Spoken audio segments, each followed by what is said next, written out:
ಭಾಗ 5 ಆರ್ಥಿಕ ಸಮಸ್ಯೆಗಳು. ಭಾರತದಲ್ಲಿ ಸಣ್ಣ ಹಿಡುವಳಿಗಳು ಮತ್ತು ಅವುಗಳ ಪರಿಹಾರಗಳು. ಪ್ರಕಟಣೆ journal of the Indian economic society ಸಂಪುಟ 1 1918. ಭಾರತದಲ್ಲಿ ಸಣ್ಣ ಹಿಡುವಳಿಗಳು ಮತ್ತು ಅವುಗಳ ಪರಿಹಾರಗಳು. ಕೃಷಿಯ ಮಹತ್ವ. ಜೀವನೋಪಾಯದ ಆರ್ಥಿಕ ವಿಧಾನಗಳ ಅಧ್ಯಯನ ಯಾವಾಗಲೂ ಮಹತ್ವವಾಗಿದೆ.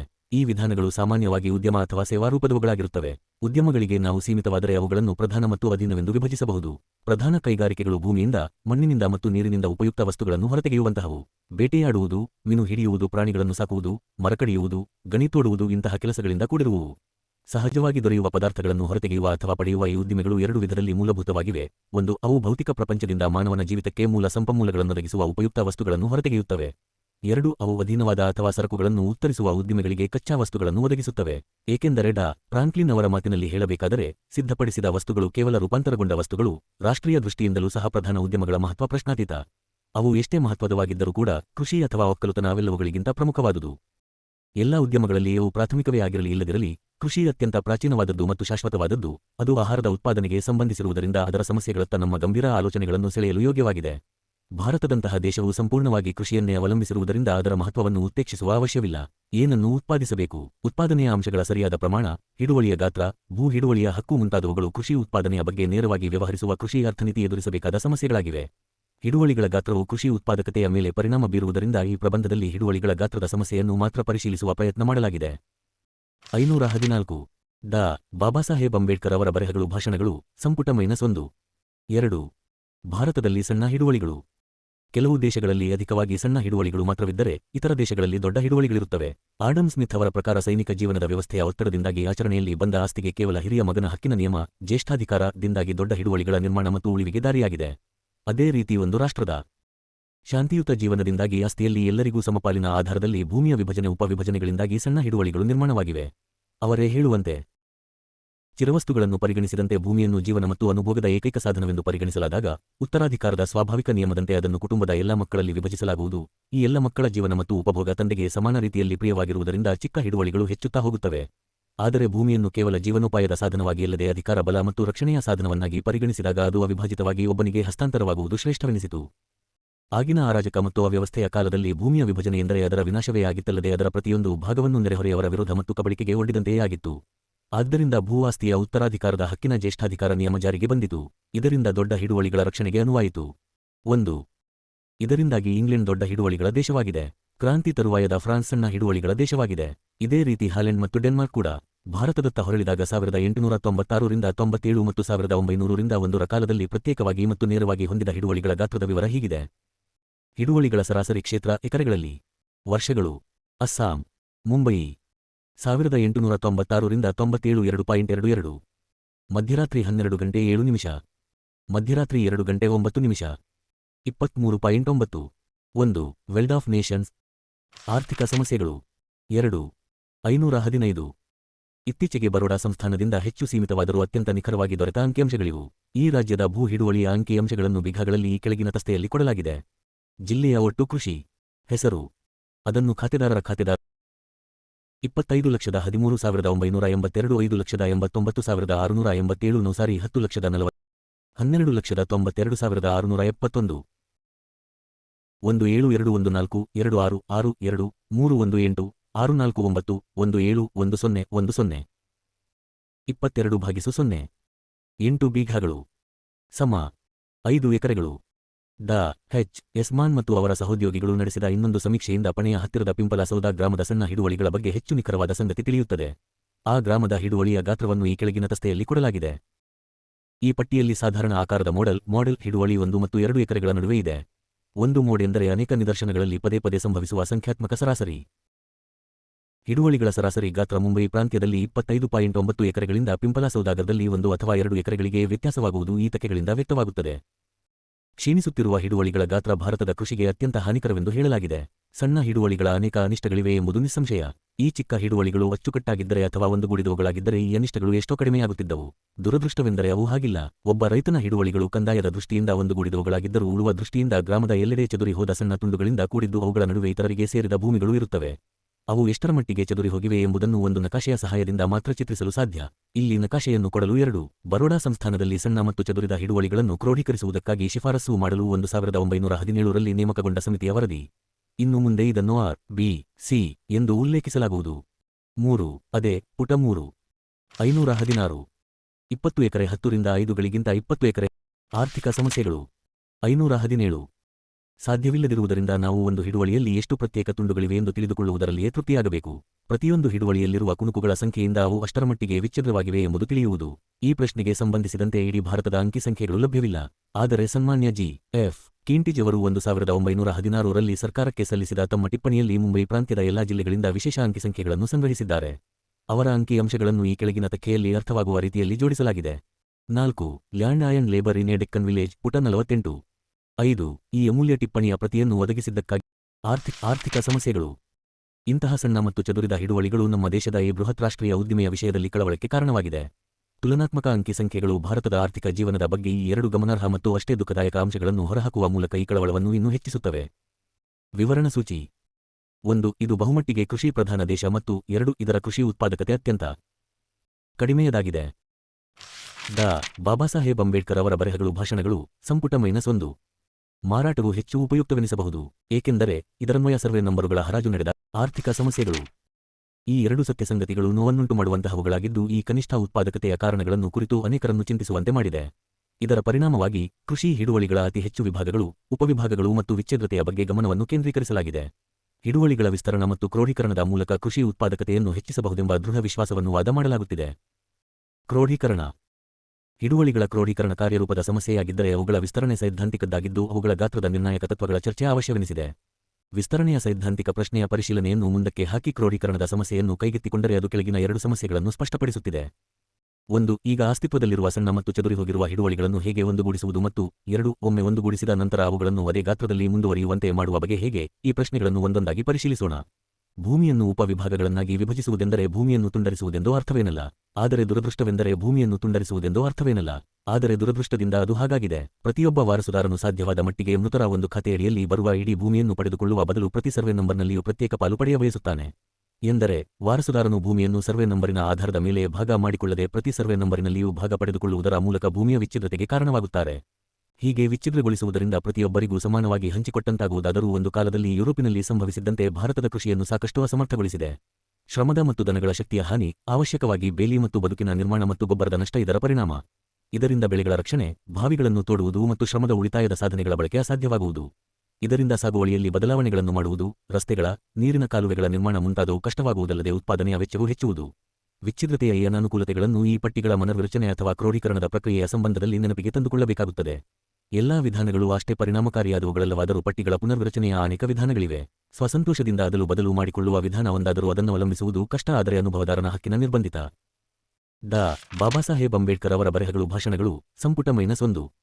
ಮಾರಾಟವು ಹೆಚ್ಚು ಉಪಯುಕ್ತವೆನಿಸಬಹುದು, ಏಕೆಂದರೆ ಇದರನ್ವಯ ಸರ್ವೆ ನಂಬರುಗಳ ಹರಾಜು ನಡೆದಾಗ, ಹಿಡುವಳಿದಾರರು ಅವುಗಳನ್ನು ಬಿಟ್ಟುಕೊಟ್ಟಾಗ ಅಥವಾ ಕಂದಾಯದ ಬಾಕಿಗಾಗಿ ಮುಟ್ಟುಗೋಲು ಹಾಕಿಕೊಂಡಾಗ ಅಂತಹ ಭೂಮಿಗೆ ಸಂಲಗ್ನವಾದ ಭೂಮಿಯನ್ನು ಹೊಂದಿರುವವರಿಗೆ ಮಾತ್ರ ಹರಾಜಿನಲ್ಲಿ ಭಾಗವಹಿಸಲು ಅವಕಾಶ ಕೊಡಬೇಕು.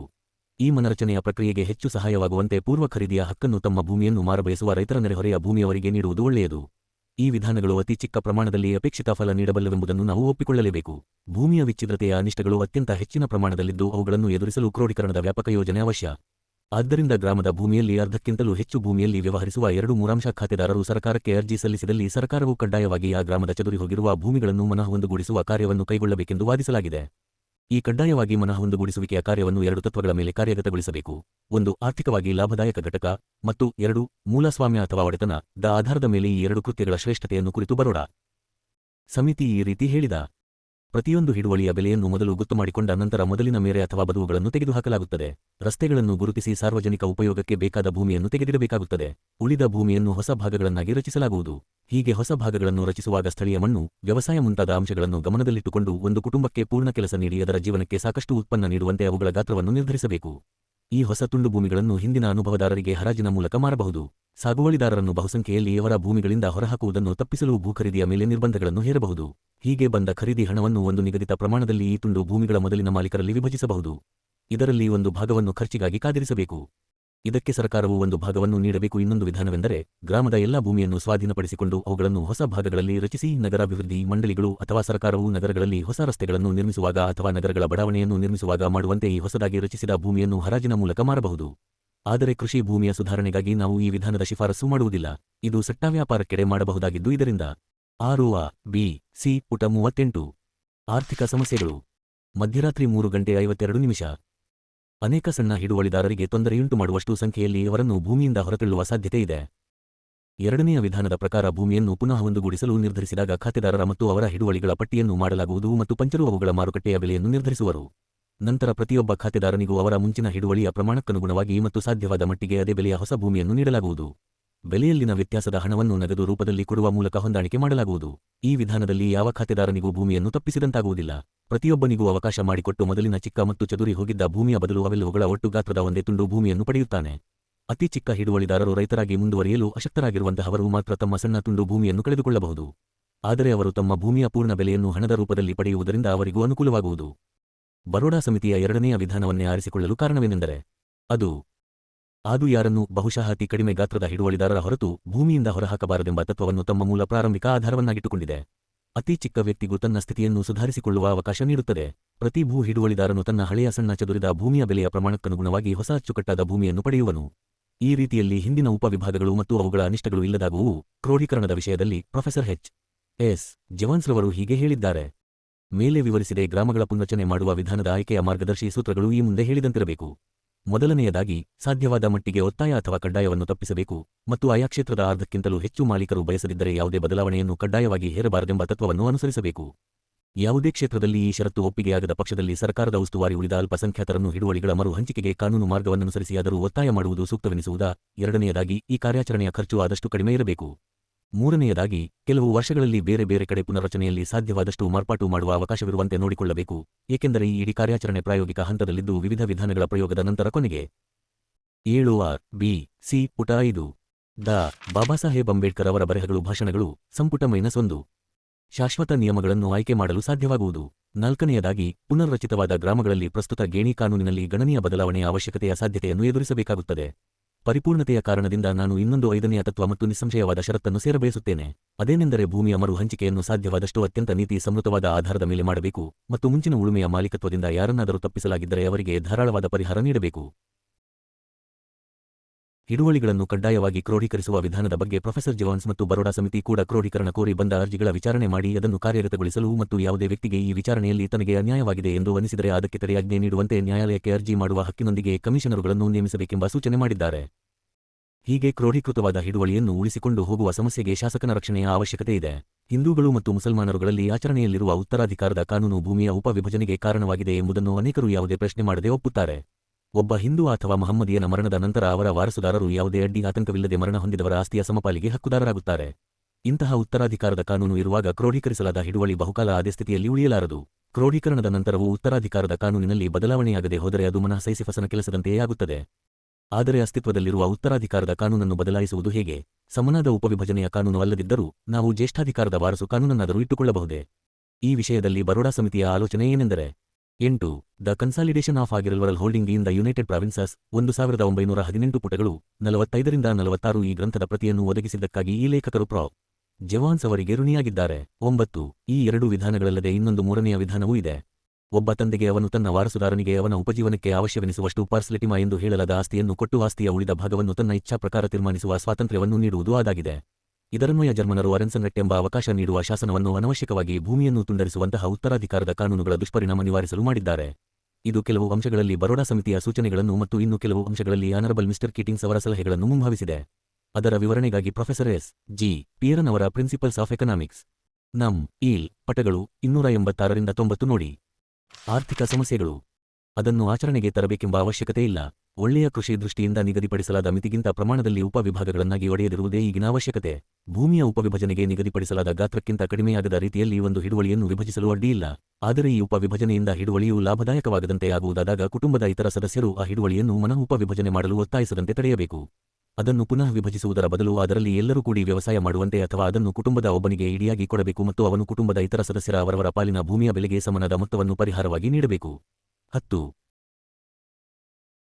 ಸ್ಥಿರಾಸ್ತಿಯನ್ನು ವಾರಸುದಾರರಲ್ಲಿ ಅದರ ವಿಭಜನೆಯಿಂದ ಅವರಿಗೆ ತೊಂದರೆಯಾಗುವಷ್ಟು ಸಣ್ಣ ವಿಭಾಗಗಳಾಗುವುದಾದರೆ ಅದನ್ನು ವಾರಸುದಾರರಲ್ಲಿ ಯಾರು ಹೆಚ್ಚು ಹಣ ಕೊಡಲು ಮುಂದಾಗುವರೋ ಹಾಗೆ ಯಾರು ಇಷ್ಟಪಡದಿದ್ದಲ್ಲಿ ಹೊರಗಿನವರಿಗೆ ಹರಾಜಿನಲ್ಲಿ ಪಡೆಯುವಂತೆ ಅವಕಾಶ ನೀಡಿ ಬಂದ ಹಣವನ್ನು ಮಾನ್ಯ ಮಾಡಲಾದ ಪಾಲಿನ ಸರಿಸಮಾನ ವಿಭಾಗಗಳನ್ನಾಗಿ ಮಾಡುವ ತತ್ವವನ್ನು 1893ರ ಇಂಡಿಯನ್ ಪಾರ್ಟಿಷನ್ ಆಕ್ಟ್ ನಂ. 4 ಭಾಗ 2ರಲ್ಲಿ ಮಾನ್ಯವಾಲಾಗಿದೆ. ಅದರ ಉಲ್ಲೇಖ ಹೀಗಿದೆ: ಯಾವುದೇ ಆಸ್ತಿ ವಿಭಜನೆಯ ದಾವೆಯಲ್ಲಿ ಅದು ಈ ಕಾಯ್ದೆ ಜಾರಿಗೆ ಬರುವ ಮುನ್ನವೇ ಹೂಡಲಾಗಿದ್ದರೆ, ವಿಭಜನೆಗೆ ಡಿಕ್ಕಿಯಾಗಿದ್ದರೆ, ದಾವೆಗೆ ಸಂಬಂಧಿಸಿದ ಆಸ್ತಿಯ ಸ್ವರೂಪದ ಕಾರಣ ಅಥವಾ ಅದರ ಪಾಲುದಾರರ ಸಂಖ್ಯೆಯಿಂದಾಗಿ ಅಥವಾ ಇನ್ನಾವುದೇ ವಿಶೇಷ ಸಂದರ್ಭದಿಂದಾಗಿ ಆ ಆಸ್ತಿಯನ್ನು ಅನುಕೂಲಕರವಾದ ಅಥವಾ ನ್ಯಾಯಸಮ್ಮತವಾದ ರೀತಿಯಲ್ಲಿ ವಿಭಜಿಸಲು ಸಾಧ್ಯವಿಲ್ಲದಿದ್ದರೆ ಮತ್ತು ಆಸ್ತಿಯನ್ನು ಮಾರಿ ಬಂದ ಹಣವನ್ನು ಎಲ್ಲಾ ಪಾಲುದಾರರಲ್ಲಿ ಹಂಚುವುದು ಹೆಚ್ಚು ಲಾಭದಾಯಕವೆನಿಸಿದರೆ, ನ್ಯಾಯಾಲಯವು ತನಗೆ ಸೂಕ್ತವೆನಿಸಿದಲ್ಲಿ ವೈಯಕ್ತಿಕವಾಗಿ ಅಥವಾ ಸಾಮೂಹಿಕವಾಗಿ ಆಸಕ್ತಿಯುಳ್ಳ ಪಾಲುದಾರರ ಕೋರಿಕೆಯ ಮೇರೆಗೆ ಒಂದರ್ಧದಷ್ಟು ಅಥವಾ ಅದಕ್ಕಿಂತ ಹೆಚ್ಚು ಭಾಗದ ಆಸ್ತಿಯನ್ನು ಮಾರುವಂತೆ ಮತ್ತು ಅದರಿಂದ ಬಂದ ಹಣವನ್ನು ಹಂಚಿಕೊಡಬೇಕೆಂದು ಆದೇಶ ನೀಡಬಹುದು.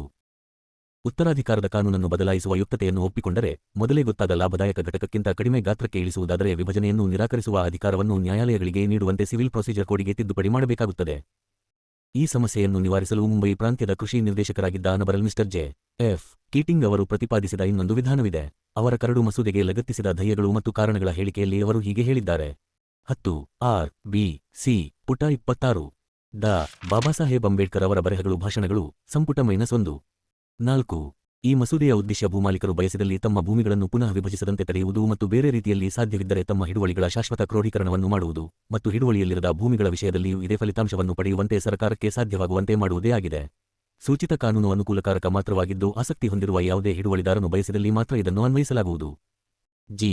ಈ ಉದ್ದೇಶಗಳನ್ನು ಈಡೇರಿಸುವುದಕ್ಕಾಗಿ ಈ ಮಸೂದೆಯಲ್ಲಿ ಅಡಕವಾಗಿರುವ ಯೋಜನೆ ಸಂಕ್ಷಿಪ್ತವಾಗಿ ಈ ರೀತಿ ಇದೆ: ಲಾಭದಾಯಕ ಹಿಡುವಳಿ ಎಂದು ಪರಿಗಣಿಸಬೇಕಾದರೆ ಆ ಭೂಮಿಯ ಭಾಗವು ನಿಯಮಗಳಿಗನುಸಾರವಾಗಿ ಗೊತ್ತುಪಡಿಸಲಾದ ರಿಜಿಸ್ಟರಿನಲ್ಲಿ ಹಾಗೆಂದು ದಾಖಲಾಗಿರಬೇಕು. ಈ ಭೂಮಿಯು ಉಪಭೋಗದಲ್ಲಿದ್ದರೆ ಅದರಲ್ಲಿ ಆಸಕ್ತಿ ಹೊಂದಿರುವ ವ್ಯಕ್ತ ಕಲೆಕ್ಟರರಿಗೆ ಅರ್ಜಿ ಮಾಡಿ ಆ ಭೂಮಿಯ ಲಾಭದಾಯಕ ಹಿಡುವಳಿಯಾಗಿದೆ ಎಂದು ದಾಖಲೆ ಮಾಡಿಸುವ ಜವಾಬ್ದಾರಿ ಹೊಂದಿರುತ್ತಾರೆ. ಅರ್ಜಿಯನ್ನು ತಿರಸ್ಕರಿಸಲು ಸಾಕಷ್ಟು ಅಧಿಕಾರವಿಲ್ಲದಿದ್ದರೆ, ಕಲೆಕ್ಟರರು 1894ರ ಭೂಸ್ವಾಧೀನ ಕಾಯ್ದೆ ಲ್ಯಾಂಡ್ ಅಕ್ಸಿಜಿಷನ್ ಆಕ್ಟ್ 1894 ಯಲ್ಲಿ ಗೊತ್ತುಪಡಿಸಲಾದ ವಿಧಾನದಂತೆಯೇ ವಿಚಾರಣೆಯನ್ನು ನಡೆಸುತ್ತಾರೆ. ಈ ವಿಚಾರಣೆಯಿಂದ ಆಸಕ್ತರಾದ ಎಲ್ಲರೂ ಒಪ್ಪಿರುವುದಾಗಿ ತಿಳಿದುಬಂದರೆ ಆ ಭೂಮಿಯ ದಾಖಲೆ ಮಾಡಲಾಗುವುದು. ಭೂಮಿ ಸಂಪೂರ್ಣವಾಗಿ ಸರ್ಕಾರದ ವಶದಲ್ಲಿದ್ದರೆ ವಿಚಾರಣೆಯಿಲ್ಲದೆ ಅದರ ದಾಖಲೆ ಮಾಡಲಾಗುವುದು. ಯಾವುದೇ ಸಂದರ್ಭದಲ್ಲಿ ಒಂದು ಹಿಡುವಳಿ ಒಂದೇ ಹೆಸರಿನಲ್ಲಿ ದಾಖಲಾಗಬೇಕು ಮತ್ತು ದಾಖಲಾದ ಹಿಡುವಳಿಯ ಮಾಲೀಕನ ಹೊರತು ಇತರ ಎಲ್ಲರ ಹಕ್ಕುಗಳನ್ನು ಈ ದಾಖಲಾತಿ ರದ್ದುಪಡಿಸುತ್ತದೆ. ತದನಂತರ ಮಾಲೀಕನು ಆ ಭೂಮಿಯನ್ನು ವಿಭಜಿಸದೆ ತನ್ನ ಮಾಲೀಕತ್ವದಲ್ಲಿರುವವರೆಗೆ ಅದನ್ನು ಅವಿಭಾಜಿತವಾಗಿ ಏಕವಾಗಿ ಇಟ್ಟುಕೊಳ್ಳಬೇಕು. ಅವನು ಅದನ್ನು ಏಕೆ ಘಟಕದ ರೂಪದಲ್ಲಿ ಎಂದರೆ ಇಡಿಯಾಗಿ ಮಾರಬಹುದು, ಆಡುವಿಡಬಹುದು ಅಥವಾ ಇನ್ನಾವುದೇ ರೀತಿಯಲ್ಲಿ ವಿಲೇವಾರಿ ಮಾಡಬಹುದು, ಆದರೆ ಅದರ ಒಂದು ಭಾಗವನ್ನು ಮಾರಲು ಬರುವುದಿಲ್ಲ ಮತ್ತು ಆ ಹಿಡುವಳಿಯನ್ನು ವಿಭಜಿಸುವಂತಹ ಯಾವುದೇ ಕ್ರಮ ತೆಗೆದುಕೊಳ್ಳುವಂತಿಲ್ಲ. ಹಿಡುವಳಿದಾರನ ಮರಣಾನಂತರ ಅವನು ತನ್ನ ಮೃತ್ಯುಪತ್ರ ಅಥವಾ ವಿಲಿನಲ್ಲಿ ಅದನ್ನು ಯಾರಿಗೂ ಕೊಡಮಾಡದೇ ಇದ್ದ ಪಕ್ಷದಲ್ಲಿ ಅದು ಒಬ್ಬನೇ ವಾರಸುದಾರನಿಗೆ ದೊರೆಯುವುದು. ಈ ಮಸೂದೆಯ ವಿಧಿಗಳ ಉಲ್ಲಂಘನೆಯಾಗಿದ್ದರೆ, ಉದಾಹರಣೆಗೆ ಹಿಡುವಳಿದಾರನು ತನ್ನ ಹಿಡುವಳಿಯ ಒಂದು ಭಾಗವನ್ನು ಅಡವಿಟ್ಟಿದ್ದರೆ, ಅಡವಿಟ್ಟುಕೊಂಡವನು ಅದನ್ನು ವಶಕ್ಕೆ ತೆಗೆದುಕೊಳ್ಳಲು ಡಿಕ್ಕಿ ಪಡೆದುಕೊಂಡಿದ್ದರೆ, ಕಲೆಕ್ಟರರು ನ್ಯಾಯಾಲಯವು ತನ್ನ ಡಿಕ್ಕಿ ಅಥವಾ ಆಜ್ಞೆಯನ್ನು ತಳ್ಳಿಹಾಕುತ್ತದೆ. ಕಲೆಕ್ಟರರು ಭೂಮಿಯನ್ನು ಅನಧಿಕೃತವಾಗಿ ಹೊಂದಿರುವ ವ್ಯಕ್ತಿಯನ್ನು ಭೂಮಿಯಿಂದ ಹೊರಹಾಕಬಹುದು. ಭೂಮಿಯ ಭಾಗವು ಒಮ್ಮೆ ಲಾಭದಾಯಕ ಹಿಡುವಳಿ ಎಂದು ದಾಖಲಾದರೆ ಕಲೆಕ್ಟರರ ಸಮ್ಮತಿಯಿಲ್ಲದೆ ಅದನ್ನು ರದ್ದುಗೊಳಿಸಲು ಬರುವುದಿಲ್ಲ. ರದ್ದತಿಗೆ ಅನುಮತಿ ನೀಡಬಹುದಾದ ಆಧಾರಗಳನ್ನು ನಿಯಮಗಳಿಗನುಸಾರವಾಗಿ ವಿಧಿಸಲಾಗುವುದು ಮತ್ತು ಮುಖ್ಯವಾಗಿ ಆರ್ಥಿಕ ಕಾರಣದಿಂದಾಗಿ ರದ್ದತಿ ಅವಶ್ಯವೆಂದು ತೋರಿದರೆ ಮಾತ್ರ ಅದಕ್ಕೆ ಅವಕಾಶ ಕೊಡಲಾಗುವುದು. ಕ್ರೋಢೀಕರಣದ 2 ಪ್ರಶ್ನೆಗಳ ಮೇಲಣ ಈ ಚರ್ಚೆಯನ್ನು ಮುಕ್ತಾಯಗೊಳಿಸುವಾಗ ಈ ಆರ್ಥಿಕ ಸಮಸ್ಯೆಗಳು 292 ಸಮಸ್ಯೆಯನ್ನು ಅದರ ಪ್ರತಿಪಾದಕರು ಸಮಗ್ರವಾಗಿ ನೋಡಿಲ್ಲವೆಂದೇ ಹೇಳಬೇಕಾಗುತ್ತದೆ. ಬರೋಡಾ ಸಮಿತಿ ಮಾತ್ರ ಕ್ರೋಢೀಕರಣ ಮಾಡುವುದು ಅಲ್ಲದೆ ಕ್ರೋಢೀಕರಿಸಲಾದ ಹಿಡುವಳಿಯನ್ನು ರಕ್ಷಿಸಿಕೊಂಡು ಹೋಗುವುದನ್ನು ಲಕ್ಷಿಸಿದೆ. ಪ್ರೊಫೆಸರ್ ಜೀವನ್ಸ್ ರವರು ಕ್ರೋಢೀಕರಣದ ಪರಿಣಾಮಗಳನ್ನು ಉಳಿಸಿಕೊಂಡು ಹೋಗಲು ಯಾವ ವಿಧಾನಗಳನ್ನು ಸೂಚಿಸಿಲ್ಲ. ಕೀಟಿಂಗ್ ಅವರು ಕ್ರೋಢೀಕರಣವನ್ನು ಪರಿಶೀಲಿಸಲೇ ಇಲ್ಲ. ಅವರು ಮುಂದೆ ವಿಚ್ಛಿದ್ರಗೊಳಿಸುವಿಕೆಯನ್ನು ತಡೆಯುವ ಬಗ್ಗೆ ಮಾತ್ರ ಹೇಳಿದ್ದಾರೆ. ಆದರೆ ಲಾಭದಾಯಕ ಹಿಡುವಳಿ ಎಂದು ದಾಖಲೆಯಾದ ಮೇಲೂ ವಿಚ್ಛೇದ್ರತೆಯಾಗುವುದು. ಅವರ ವಿಧಾನದ ಪ್ರಕಾರ ಹಿಡುವಳಿಯು ದಾಖಲಾಗುವ ಸಮಯದಲ್ಲಿದ್ದ ಹಾಗೆ ಉಳಿಸಿಕೊಂಡು ಹೋಗುವಲ್ಲಿ ಮಾತ್ರ ಯಶಸ್ವಿಯಾಗುವುದು, ಎಂದರೆ ಅದರ ಗಾತ್ರ ಕುಗ್ಗುವುದಕ್ಕೆ ಅವರು ಅವಕಾಶ ಕೊಡುವುದಿಲ್ಲ. ಆದರೆ ಅದೇ ಕಾಲಕ್ಕೆ ಅವು ಸಣ್ಣವು ಹಾಗೂ ಚದುರಿದವುಗಳು ಆಗಿರುತ್ತದೆ. ಕೀಟಿಂಗ್ ಅವರು ಹೇಳಿದಂತೆ ಕಾನೂನು ಮಾಡಿದಾಗ್ಯೂ ಪರಿಸ್ಥಿತಿ ಹೆಚ್ಚು ಕಡಿಮೆ ಇದ್ದ ಹಾಗೆಯೇ ಇರುತ್ತದೆ. ನಿಜವಾದ ಕ್ರೋಢೀಕರಣ ಪ್ರೊಫೆಸರ್ ಜಿವಾನ್ಸ್ ಮತ್ತು ಬರೋಡಾ ಸಮಿತಿಯ ಗುರಿಯಾಗಿತ್ತು. ಈ ಉದ್ದೇಶಕ್ಕಾಗಿ ಅವರು ಪ್ರತಿಪಾದಿಸಿದ ತತ್ವಗಳು ಹೆಚ್ಚ ಕಡಿಮೆ ಒಂದೇ ಆಗಿದ್ದವು ಮತ್ತು ಅವುಗಳನ್ನು ಕಾರ್ಯಗತಗೊಳಿಸುವಲ್ಲಿಯೂ ಅವು ಒಂದೇ ರೀತಿಯಾಗಿದ್ದವು. ಕ್ರೋಢೀಕೃತ ಹಿಡುವಳಿಗಳನ್ನು ಇದ್ದಂತೆ ಉಳಿಸಿಕೊಂಡು ಹೋಗಲು ಮಿಸ್ಟರ್ ಕೀಟಿಂಗ್ ಮತ್ತು ಬರೋಡಾ ಸಮಿತಿ ಒಬ್ಬನೇ ವ್ಯಕ್ತಿಯ ಉತ್ತರಾಧಿಕಾರದ ನಿಯಮವನ್ನು ಸ್ಥಾಪಿಸಿದ್ದಾರೆ. ಬರೋಡಾ ಸಮಿತಿಯು ಭೂಮಿಯ ವಿಭಜನೆಯ ಪರಿಣಾಮವಾಗಿ ಲಾಭದಾಯಕವಲ್ಲದ ಹಿಡುವಳಿಗಳಾದಾಗ ಮಾತ್ರ ಈ ನಿಯಮವು ಅನ್ವಯಿಸುತ್ತದೆ. ಆಗಲೂ ಕೂಡ ವಾರಸುದಾರನು ಭೂಮಿಯನ್ನು ಕಳೆದುಕೊಳ್ಳಲಿರುವ ವಾರಸುದಾರರಿಂದ ಅವರಿಗೆ ದೊರೆಯಬೇಕಾದ ಪಾಲಿನ ಭೂಮಿಯನ್ನು ತಾನೇ ಕೊಂಡುಕೊಳ್ಳುವಂತೆ ಕಡ್ಡಾಯಗೊಳಿಸುತ್ತದೆ. ಕೀಟಿಂಗ್ ಅವರು ಈ ರೀತಿ ಮಾಡದೆ ಭೂಮಿಯನ್ನು ಕಳೆದುಕೊಂಡ ವಾರಸುದಾರರಿಗೆ ಯಾವ ಪರಿಹಾರವನ್ನೂ ನೀಡಿಲ್ಲ. ಕ್ರೋಢೀಕರಣದ ಈ ಯೋಜನೆಗಳ ಬಗ್ಗೆ ಹೆಚ್ಚು ಗಂಭೀರ ಸ್ವರೂಪದ ಟೀಕೆ ಎಂದರೆ ಕ್ರೋಢೀಕೃತ ಹಿಡುವಳಿಯು ವಿಸ್ತಾರಗೊಂಡ ಹಿಡುವಳಿಯೂ ಆಗಿರಬೇಕೆಂಬ ಅಂಶವನ್ನು ಗುರುತಿಸುವಲ್ಲಿ ವಿಫಲವಾಗಿವೆ. ಭಾರತದಲ್ಲಿ ಕೃಷಿ ಸಣ್ಣ ಮತ್ತು ಚದುರಿರುವ ಹಿಡುವಳಿಗಳ ದೋಷದಿಂದ ಬಳಲುತ್ತಿದೆ ಎಂದಾಗ ನಾವು ಕ್ರೋಢೀಕರಣ ಮಾತ್ರವಲ್ಲ ಅವುಗಳ ವಿಸ್ತರಣೆಯನ್ನು ಮಾಡಬೇಕಾಗುತ್ತದೆ. ಕ್ರೋಢೀಕರಣದಿಂದ ಚದುರಿ ಹೋಗಿರುವ ಹಿಡುವಳಿಗಳ ಅನಿಷ್ಟಗಳು ನಿವಾರಣೆಯಾಗಬಹುದೇ? ಬುದನ್ನು ನಾವು ಮನಸ್ಸಿನಲ್ಲಿಟ್ಟುಕೊಳ್ಳಬೇಕು. ಆದರೆ ಅದು ಲಾಭದಾಯಕ ಎಂದರೆ ವಿಸ್ತರಿತ ಹಿಡುವಳಿಯಾಗಿರದ ಹೊರತು ಸಣ್ಣ ಹಿಡುವಳಿಗಳ ಅನಿಷ್ಟಗಳ ನಿವಾರಣೆಯಾಗುವುದಿಲ್ಲ. ಸಮಿತಿ ಮತ್ತು ಕೀಟಿಂಗ್ ಇಬ್ಬರು ಪ್ರಶ್ನೆಯ ಈ ಅಂಶವನ್ನು ಕಡೆಗಣಿಸಿದ್ದಾರೆ. ಎಲ್ಲಾ ಪ್ರತಿಪಾದಿಗಳಲ್ಲಿ ಪ್ರೊಫೆಸರ್ ಜವರವರು ಮಾತ್ರ ಕ್ರೋಢೀಕರಣದ ಸರಣಿಯಲ್ಲಿ ಹಿಡುವಳಿಗಳ ವಿಸ್ತರಣೆಯೂ ಆಗಬೇಕೆಂಬ ಅಂಶವನ್ನು ಸದಾ ತಮ್ಮ ಗಮನದಲ್ಲಿಟ್ಟುಕೊಂಡಿದ್ದಾರೆ. 528 ಡಾ. ಬಾಬಾಸಾಹೇಬ್ ಅಂಬೇಡ್ಕರ್ ಅವರ ಬರೆಹಗಳು ಭಾಷಣಗಳು ಸಂಪುಟ -1 IV ವಿಸ್ತರಣೆ. ಹಿಡುವಳಿಗಳ ವಿಸ್ತರಣೆಯು ಅವುಗಳ ಕ್ರೋಢೀಕರಣದಷ್ಟೇ ಮಹತ್ವದ್ದಾಗಿದೆ ಎಂದು ಒಪ್ಪಿಕೊಂಡು ಈಗ ಅವುಗಳ ಗಾತ್ರವನ್ನು ಯಾವ ರೀತಿ ನಿಯಂತ್ರಿಸಬೇಕೆಂಬ ವಿಷಯವನ್ನು ಚರ್ಚಿಸೋಣ. ನಮ್ಮ ಹಿಡುವಳಿಗಳು ಲಾಭದಾಯಕ ಹಿಡುವಳಿಗಳಾಗಿರಬೇಕೆಂದು ನಮ್ಮ ಕೃಷಿಯಲ್ಲಿ ಆಸಕ್ತಿ ಹೊಂದಿರುವವರೆಲ್ಲರೂ ಬಯಸುತ್ತಾರೆ. ಈ ಹೊಸ, ನಿಖರ ಮತ್ತು ವೈಜ್ಞಾನಿಕ ಪದವನ್ನು ನೀಡಿದವರು ಲಾಭದಾಯಕ ಹಿಡುವಳಿಯ ನಿಖರವಾದ ಮತ್ತು ವೈಜ್ಞಾನಿಕ ವ್ಯಾಖ್ಯೆಯನ್ನು ನೀಡಿದ್ದರೆ ನಾವು ಅವರಿಗೆ ಹೆಚ್ಚು ಕೃತಜ್ಞರಾಗಿರಬಹುದಿತ್ತು. ಆದರೆ ದೊಡ್ಡ ಹಿಡುವಳಿಯು ಲಾಭದಾಯಕ ಹಿಡುವಳಿ ಎನಿಸುವುದೆಂದು ನಂಬಲಾಗಿದೆ. ಪ್ರೊಫೆಸರ್ ಜೀವನ್ಸ್ರು ಸಹ ಈ ಭಾವನೆಗೆ ಬಲಿಯಾಗಿ ಮೋಸ ಹೋಗಿದ್ದಾರೆ ಎಂದು ಹೇಳಬಹುದು. ಒಂದು ಹಿಡುವಳಿಯ ಗಾತ್ರ ಎಷ್ಟಿರಬೇಕೆಂದು ಚರ್ಚಿಸುವಾಗ ಕ್ರೋಢೀಕರಣವಾದ ಗ್ರಾಮದಲ್ಲಿ ಗಾತ್ರ 29 ಮತ್ತು 30 ಎಕರೆಗಳಷ್ಟಿರಬೇಕೆಂದು ಅವರು ಅಧಿಕಾರವಾಣಿಯಿಂದ ಹೇಳುತ್ತಾರೆ. ಆದರೆ ಅದು ಈ ಗಾತ್ರದ್ದೇ ಏಕಾಗಿರಬೇಕು. ಅದು 100 ಅಥವಾ 500 ಎಕರೆಗಳಷ್ಟು ಏಕಾಗಬಾರದು. ರೂಢಿ ಬಿಂದುವನ್ನು ಈ ರೀತಿ ಗೊತ್ತುಪಡಿಸಲು ಕಾರಣವೆಂದರೆ ರೈತನಿಗೆ ಅದರಿಂದ ಹೆಚ್ಚಿನ ಜೀವನ ಮಟ್ಟ ಹೊಂದಲು ಸಾಧ್ಯವಾಗುವಷ್ಟು ಉತ್ಪನ್ನವಾಗುವುದೆಂದು ಪ್ರೊಫೆಸರ್ ಜೀವನ್ಸ್ರವರು ಹೇಳುವರೆಂದು ನಾವು ಊಹಿಸಬಹುದು. ಭಾರತದಲ್ಲಿ ಸಾಮಾನ್ಯ ಜೀವನ ಮಟ್ಟವನ್ನು ಹೆಚ್ಚಿಸುವ ವಿಷಯ ಒಂದೇ ಅವರ ಗಮನದಲ್ಲಿದ್ದು ಅದನ್ನು ಅವರ ಕಿರುಪುಸ್ತಕದುದ್ದಕ್ಕೂ ಬೇಸರವಾಗುವಷ್ಟರ ಮಟ್ಟಿಗೆ ವಾದಿಸಿದ್ದಾರೆ. 2 ಅವರ ಸಿದ್ಧಾಂತದಲ್ಲಡಗಿರುವ ದೋಷವನ್ನು ನಂತರ ಪರಿಶೀಲಿಸೋಣ. ಅವರು ತಮ್ಮ ಮಾದರಿ ಹಿಡುವಳಿಗೆ ಯಾವುದೇ ಬಲವಾದ ಆರ್ಥಿಕ ಕಾರಣಗಳನ್ನು ನೀಡಿಲ್ಲ. 11 ಬರೋಡಾ ಸಮಿತಿಯ ವಿಷಯದಲ್ಲಿ ಇದು ಇನ್ನೂ ಅನಾಹುತಕಾರಿಯಾಗಿದೆ. ಪ್ರೊಫೆಸರ್ ಜೀವನ್ಸ್ರವರು ಕೊನೆಪಕ್ಷ ಲಾಭದಾಯಕ ಹಿಡುವಳಿಯ ಒಂದು ವ್ಯಾಖ್ಯೆಗಾದರೂ ಅಂಟಿಕೊಂಡಿದ್ದಾರೆ. ಆದರೆ ಬರೋಡಾ ಸಮಿತಿ ಅನೇಕ ವ್ಯಾಖ್ಯೆಗಳ ದೋಷದಿಂದ ನರಳುತ್ತದೆ. ಬರೋಡಾ ರಾಜ್ಯದ ಹಿಡುವಳಿಗಳ ಸರಾಸರಿ ಗಾತ್ರದ ಬಗ್ಗೆ ಈ ಮುಂಚೆ ನೀಡಲಾದ ತಕೆಯಲ್ಲಿ ತೋರಿಸಿರುವ ಗಾತ್ರವನ್ನು ಕುರಿತು ಮಾತನಾಡುವಾಗ ಸಮಿತಿಯು ಕ್ರೋಢೀಕರಣವನ್ನು ಬಯಸಿದ್ದಾಗ್ಯೂ ಅದು ಅಸ್ತಿತ್ವದಲ್ಲಿದ್ದ ಹಿಡುವಳಿಯ ಗಾತ್ರದಿಂದ ತೃಪ್ತಿಯಾಗಿತ್ತೆಂಬ ಅಂಶ ಈ ಕೆಳಗಿನ ಉಲ್ಲೇಖದಿಂದ ಸ್ಪಷ್ಟವಾಗುತ್ತದೆ. ಒಬ್ಬ ಖಾತೆದಾರನ ಸರಾಸರಿ ಹಿಡುವಳಿ ಈ ಸಂಖ್ಯೆಗಳ ಅಚ್ಚುಕಟ್ಟಾದ ಹೊಲವಾಗಿದ್ದರೆ ಅದು ಅತ್ಯಂತ ತೃಪ್ತಿಕರವಾದ ಪರಿಸ್ಥಿತಿಯಾಗಿದ್ದು ಇನ್ನೇನನ್ನು ಮಾಡುವ ಅವಶ್ಯಕತೆಯಿಲ್ಲ. 13 ಆದರೆ ಆ ಸಮಿತಿ ತಾನು ವಿಚಾರಿಸಿ ವರದಿ ಮಾಡಬೇಕಾದ ಪ್ರಶ್ನೆಯನ್ನೇ ಮರೆತು ಅದರ ಯಾವುದೇ ಆಳವಾದ ವಿಚಾರಣೆಯನ್ನು ಮಾಡದೆ ಈ ರೀತಿ ಹೇಳಿದೆ. 11 ಅದೇ ಪುಟ 38ರಲ್ಲಿ ನೀಡಿರುವ ತಸ್ತೆ. 12 ಪಿಟಿ ಸಿಟ್ ಇಂಟ್ರೊಡಕ್ಷನ್. 13 ಅದೇ ಪುಟ 4 ಆರ್ಥಿಕ ಸಮಸ್ಯೆಗಳು. 529 ಒಂದು ಮಾದರಿ ಲಾಭದಾಯಕ ಹಿಡುವಳಿ ಎಂದರೆ 30 ರಿಂದ 59 ಬಿಘಾಗಳ ಸಾಕಷ್ಟು ಒಳ್ಳೆಯ ಭೂಮಿ ಒಂದೇ ಘಟಕದಲ್ಲಿದ್ದು ಕೊನೆಪಕ್ಷ ಒಂದು ನೀರಾವರಿ ಬಾವಿ ಮತ್ತು ಆ ಹಿಡುವಳಿಯಲ್ಲಿಯೇ ಇರುವ ಒಂದು ಮನೆಯನ್ನು ಹೊಂದಿರಬೇಕು. 14 ಹಿಡುವಳಿಗಳ ಈಗಿರುವ ಗಾತ್ರ ಮಾದರಿ ಗಾತ್ರವಾಗಿದ್ದರೆ ಅವುಗಳನ್ನು ಏಕೆ ವಿಸ್ತರಿಸಬೇಕು? ಇದಕ್ಕೆ ಸಮಿತಿ ಯಾವ ಉತ್ತರವನ್ನು ಕೊಡುವುದಿಲ್ಲ. ಇಷ್ಟೇ ಅಲ್ಲ, ಸಮಿತಿಯು ಮಾದರಿ ಆರ್ಥಿಕ ಹಿಡುವಳಿಗೆ ಈಗಾಗಲೇ ತಾನೇ ನಿಗದಿಪಡಿಸಿದ ಪರಿಪೂರ್ಣಾತ್ಮಕ ಮಿತಿಗೂ ಅಂಟಿಕೊಳ್ಳುವುದಿಲ್ಲ. ಅದು ಲಾಭದಾಯಕ ಘಟಕ ದ ತತ್ವದ ಆಧಾರದ ಮೇಲೆ ಒಂದು ಗ್ರಾಮದ ಚದುರಿ ಹೋಗಿರುವ ಜಮೀನುಗಳ ಪುನರ್ವ್ಯವಸ್ಥೆಯ ಯೋಜನೆಯ ಚರ್ಚೆ ಮಾಡುವಾಗ ಆರ್ಥಿಕ ಹಿಡುವಳಿಯ 3ನೆಯ ಮಾದರಿಯನ್ನು ಮುಂದಿರುತ್ತದೆ. ಈ ಮಾದರಿಯನ್ನು ಸಾಧಿಸಲು ಅದು ಹೀಗೆ ಹೇಳುತ್ತದೆ: ಪ್ರತಿಯೊಂದು ಹೊಸ ಹಿಡುವಳಿಯು ಮಣ್ಣು, ಸಾಗುವಳಿ ಮುಂತಾದ ಸ್ಥಳೀಯ ಪರಿಸ್ಥಿತಿಗನುಗುಣವಾಗಿ ಲಾಭದಾಯಕ ಜಮೀನಾಗುವ ಗಾತ್ರದ್ದಾಗಿರಬೇಕು. ಎಂದರೆ ಅದು ಒಂದು ಕುಟುಂಬ ಪೂರ್ಣ ಅದರಲ್ಲಿ ನಿರತವಾಗುವಂತಿದ್ದು ಆ ಕುಟುಂಬದ ಜೀವನಾಧಾರವಾಗುವಂತಹ ಭೂಮಿಯ ಘಟಕವಾಗಿರಬೇಕು. 15 ಹೀಗೆ ಪರಿಪೂರ್ಣ ಸಮಚಿತ್ತದಿಂದ ಒಂದು ಬರೋಡಾ ಸಮಿತಿಯು ಮಾದರಿ ಲಾಭದಾಯಕ ಹಿಡುವಳಿಯ ಬಗ್ಗೆ ಅಷ್ಟು ಬಲವಾಗಿ ಅಲ್ಲವಾದರೂ 3 ತತ್ವಗಳನ್ನು ಹಿಡಿದುಕೊಂಡಿದೆ. ಆದ್ದರಿಂದ ಈ ಸಮಿತಿಯ ವರದಿಯು ಗೊಂದಲಮಯ ತರ್ಕದಿಂದ ಕೂಡಿರುವುದು ಆಶ್ಚರ್ಯವೇನಲ್ಲ. ಆದಾಗ್ಯೂ ಅದು ಈ ವಿಷಯದ ಮೇಲಿನ ಸಂಗತಿಗಳು ಅಮೂಲ್ಯಾಗರವಾಗಿದೆ. ಗೌರವಾನ್ವಿತ ಕೀಟಿಂಗ್ ಅವರ ಪ್ರಕಾರ ಲಾಭದಾಯಕ ಹಿಡುವಳಿ ಎಂದರೆ ಇತರ ವೆಚ್ಚವನ್ನು ಪೂರೈಸಿ ತಾನು ಮತ್ತು ತನ್ನ ಕುಟುಂಬ ಸಾಕಷ್ಟು ನೆಮ್ಮದಿಯಿಂದ ಜೀವನ ಸಾಗಿಸಲು ಬೇಕಾಗುವಷ್ಟು ಉತ್ಪಾದನೆ ಮಾಡುವ ಹಿಡುವಳಿ. 16 ಲಾಭದಾಯಕ ಹಿಡುವಳಿಯ ಈ ವ್ಯಾಖ್ಯೆಯನ್ನು ಬರೋಡಾ ಸಮಿತಿ ಒಪ್ಪಿಕೊಳ್ಳಬಹುದೆಂದು ನಾವು ನಿರೀಕ್ಷಿಸಬಹುದು, ಏಕೆಂದರೆ ಇದು ಈ ಮೊದಲೇ ಕೊಟ್ಟಿರುವ ಸಮಿತಿಯ 3ನೆಯ ವ್ಯಾಖ್ಯೆಯಿಂದ ಭಿನ್ನವಾಗಿಲ್ಲ. ಸಮಿತಿಯು ಒಪ್ಪಿಕೊಳ್ಳುವುದೆಂದೇ ಇಟ್ಟುಕೊಂಡು ಈ ವ್ಯಾಖ್ಯೆ ಎಷ್ಟರ ಮಟ್ಟಿಗೆ ಸಮಂಜಸವಾಗಿದೆ ಎಂದು ಪರಿಶೀಲಿಸೋಣ. ಪ್ರೊಫೆಸರ್ ಜೀವನ್ಸ್ರವರ ವ್ಯಾಖ್ಯೆಯೂ ಸೇರಿದಂತೆ ಎಲ್ಲಾ ವ್ಯಾಖ್ಯೆಗಳು ಲಾಭದಾಯಕ ಹಿಡುವಳಿಯನ್ನು ಉಪಭೋಗದ ದೃಷ್ಟಿಯಿಂದ ನೋಡಿರುವವೇ ಹೊರತು ಉತ್ಪಾದನೆಯ ದೃಷ್ಟಿಯಿಂದಲ್ಲ. ಇದೇ ಅವುಗಳ ತಪ್ಪು, ಏಕೆಂದರೆ ಉಪಭೋಗ ಅಥವಾ ಬಳಕೆ ಲಾಭದಾಯಕ ಹಿಡುವಳಿಯ ಅಂಶಗಳನ್ನು ನಿರ್ಣಯಿಸುವ ಸರಿಯಾದ ಮಾನದಂಡವಲ್ಲ. ಒಂದು ಜಮೀನಿನಲ್ಲಿ ರೈತನು ತೊಡಗಿಸಿದ ಪ್ರತಿಯೊಂದು ಅಂಶದ ಪ್ರಮಾಣಕ್ಕಿಂತ ಹೆಚ್ಚು ಉತ್ಪಾದನೆ ಬಂದರೂ ಕೂಡ ಅದು ರೈತನ ಕುಟುಂಬದ ನಿರ್ವಹಣೆಗೆ. 14 ಆರ್ ಬಿ ಸಿ ಮಠ 31 15 320 ಡಾ. ಬಾಬಾಸಾಹೇಬ್ ಅಂಬೇಡ್ಕರ್ ಅವರ ಬರೆಹಗಳು ಭಾಷಣಗಳು ಸಂಪುಟ -1 ಸಾಕಾದಷ್ಟು ಉತ್ಪಾದಿಸುವುದಿಲ್ಲವೆಂಬ ಕಾರಣದಿಂದ ಲಾಭದಾಯಕವಾಗಿಲ್ಲ ಎಂಬ ತೀರ್ಮಾನಕ್ಕೆ ಬರುವುದು ಮೂರ್ಖತನ. ರೈತನ ಕುಟುಂಬದ ಸದಸ್ಯರನ್ನು ಅವರ ಉಪಯೋಗಕ್ಕಿರುವ ಶ್ರಮಿಕ ಶಕ್ತಿ ಎಂದೇ ಪರಿಗಣಿಸಬೇಕು. ಭಾರತದಲ್ಲಿರುವ ಸಾಮಾಜಿಕ ರೂಢಿಯಂತೆ ಅವರಲ್ಲಿ ಹೆಚ್ಚಾಗಿರುವ ಕೆಲವರನ್ನು ಜೋಪಾನ ಮಾಡಬೇಕಾಗಬಹುದು. ಆದರೆ ನಮ್ಮ ಸಾಮಾಜಿಕ ರೂಢಿಗಳ ಒತ್ತಾಯದಿಂದ ತಾನು ತನ್ನ ಕೆಲಸಕ್ಕೆ ಉಪಯುಕ್ತ ರೀತಿಯಲ್ಲಿ ಬಳಸಲಾರದ ತನ್ನ ಕುಟುಂಬದ ಇತರ ಸದಸ್ಯರ ನಿರ್ವಹಣೆ ಮಾಡಬೇಕಾಗಿದ್ದರೂ ಕುಟುಂಬದಲ್ಲಿ ಕೆಲಸ ಮಾಡಬಲ್ಲವರನ್ನು ಮತ್ತು ತನ್ನ ಆಶ್ರಿತರನ್ನು ಘೋಷಿಸಲು ಸಾಕಾಗುವುದಿಲ್ಲ ಎಂಬ ಕಾರಣಕ್ಕಾಗಿಯೇ ಜಮೀನಿನ ಉತ್ಪಾದನೆಯ ವಿಷಯದಲ್ಲಿ ತಪ್ಪು ಹಿಡಿಯಬಾರದಂತೆ ನಾವು ಎಚ್ಚರಿಕೆ ವಹಿಸಬೇಕು. ಈ ರೀತಿ ಲೆಕ್ಕಾಚಾರ ಮಾಡುವ ಪದ್ಧತಿಯಿಂದ ಯಶಸ್ವಿಯಾಗಿ ಕೆಲಸ ಮಾಡುವಂತಹ ಅನೇಕ ಉದ್ದಿಮೆಗಳನ್ನು ವಿಫಲ ಅಥವಾ ನಿರರ್ಥಕವಾದವುಗಳೆಂದು ಸಾರಬೇಕಾಗುತ್ತದೆ. ಒಬ್ಬ ಉದ್ಯಮಿಯ ಕುಟುಂಬ ಮತ್ತು ಅವನ ಜಮೀನು ಅಥವಾ ಉದ್ಯೋಗದ ಉತ್ಪಾದನೆಯ ನಡುವೆ ಯಾವ ಆರ್ಥಿಕ ಸಂಬಂಧವೂ ಇರಲಾರದು. ನಿಜವಾದ ಆರ್ಥಿಕ ಸಂಬಂಧ ತೊಡಗಿಸಲಾದ ಹಣ ಮತ್ತು ಒಟ್ಟು ಉತ್ಪಾದನೆ ಇವುಗಳ ನಡುವೆ ಮಾತ್ರ ಇರಲು ಸಾಧ್ಯ. ತಾನು ತೊಡಗಿಸಿದ ಎಲ್ಲ ಸಂಪನ್ಮೂಲಗಳಿಗೆ ಸೂಕ್ತವಾದ ಉತ್ಪಾದನೆಯಾದ ಪಕ್ಷದಲ್ಲಿ ಅದು ತನ್ನ ಕುಟುಂಬದ ನಿರ್ವಹಣೆಗೆ ಸಾಕಾಗುವುದಿಲ್ಲವೆಂಬ ಕಾರಣದಿಂದಲೇ ಯಾವ ಪ್ರಜ್ಞಾವಂತ ಉದ್ಯಮಿಯು ತನ್ನ ಉದ್ಯಮವನ್ನು ಮುಚ್ಚಿಬಿಡುವ ವಿಚಾರ ಮಾಡುವುದಿಲ್ಲ. ಉದ್ಯಮಿಯ ಕುಟುಂಬದ ಗಾತ್ರ ಮತ್ತು ಉದ್ಯಮ ಇಲ್ಲವೇ ಜಮೀನುಗಳ ಒಟ್ಟು ಉತ್ಪನ್ನ, ಇವುಗಳ ನಡುವೆ ಆರ್ಥಿಕ ಸಂಬಂಧವೂ ಇರುವುದಿಲ್ಲ. ನೈಜ ಆರ್ಥಿಕ ಸಂಬಂಧವಿರುವುದು ಒಟ್ಟು ಉತ್ಪಾದನೆ ಹಾಗೂ ತೊಡಗಿಸಿದ ಹಣ ಇವುಗಳ ನಡುವೆ.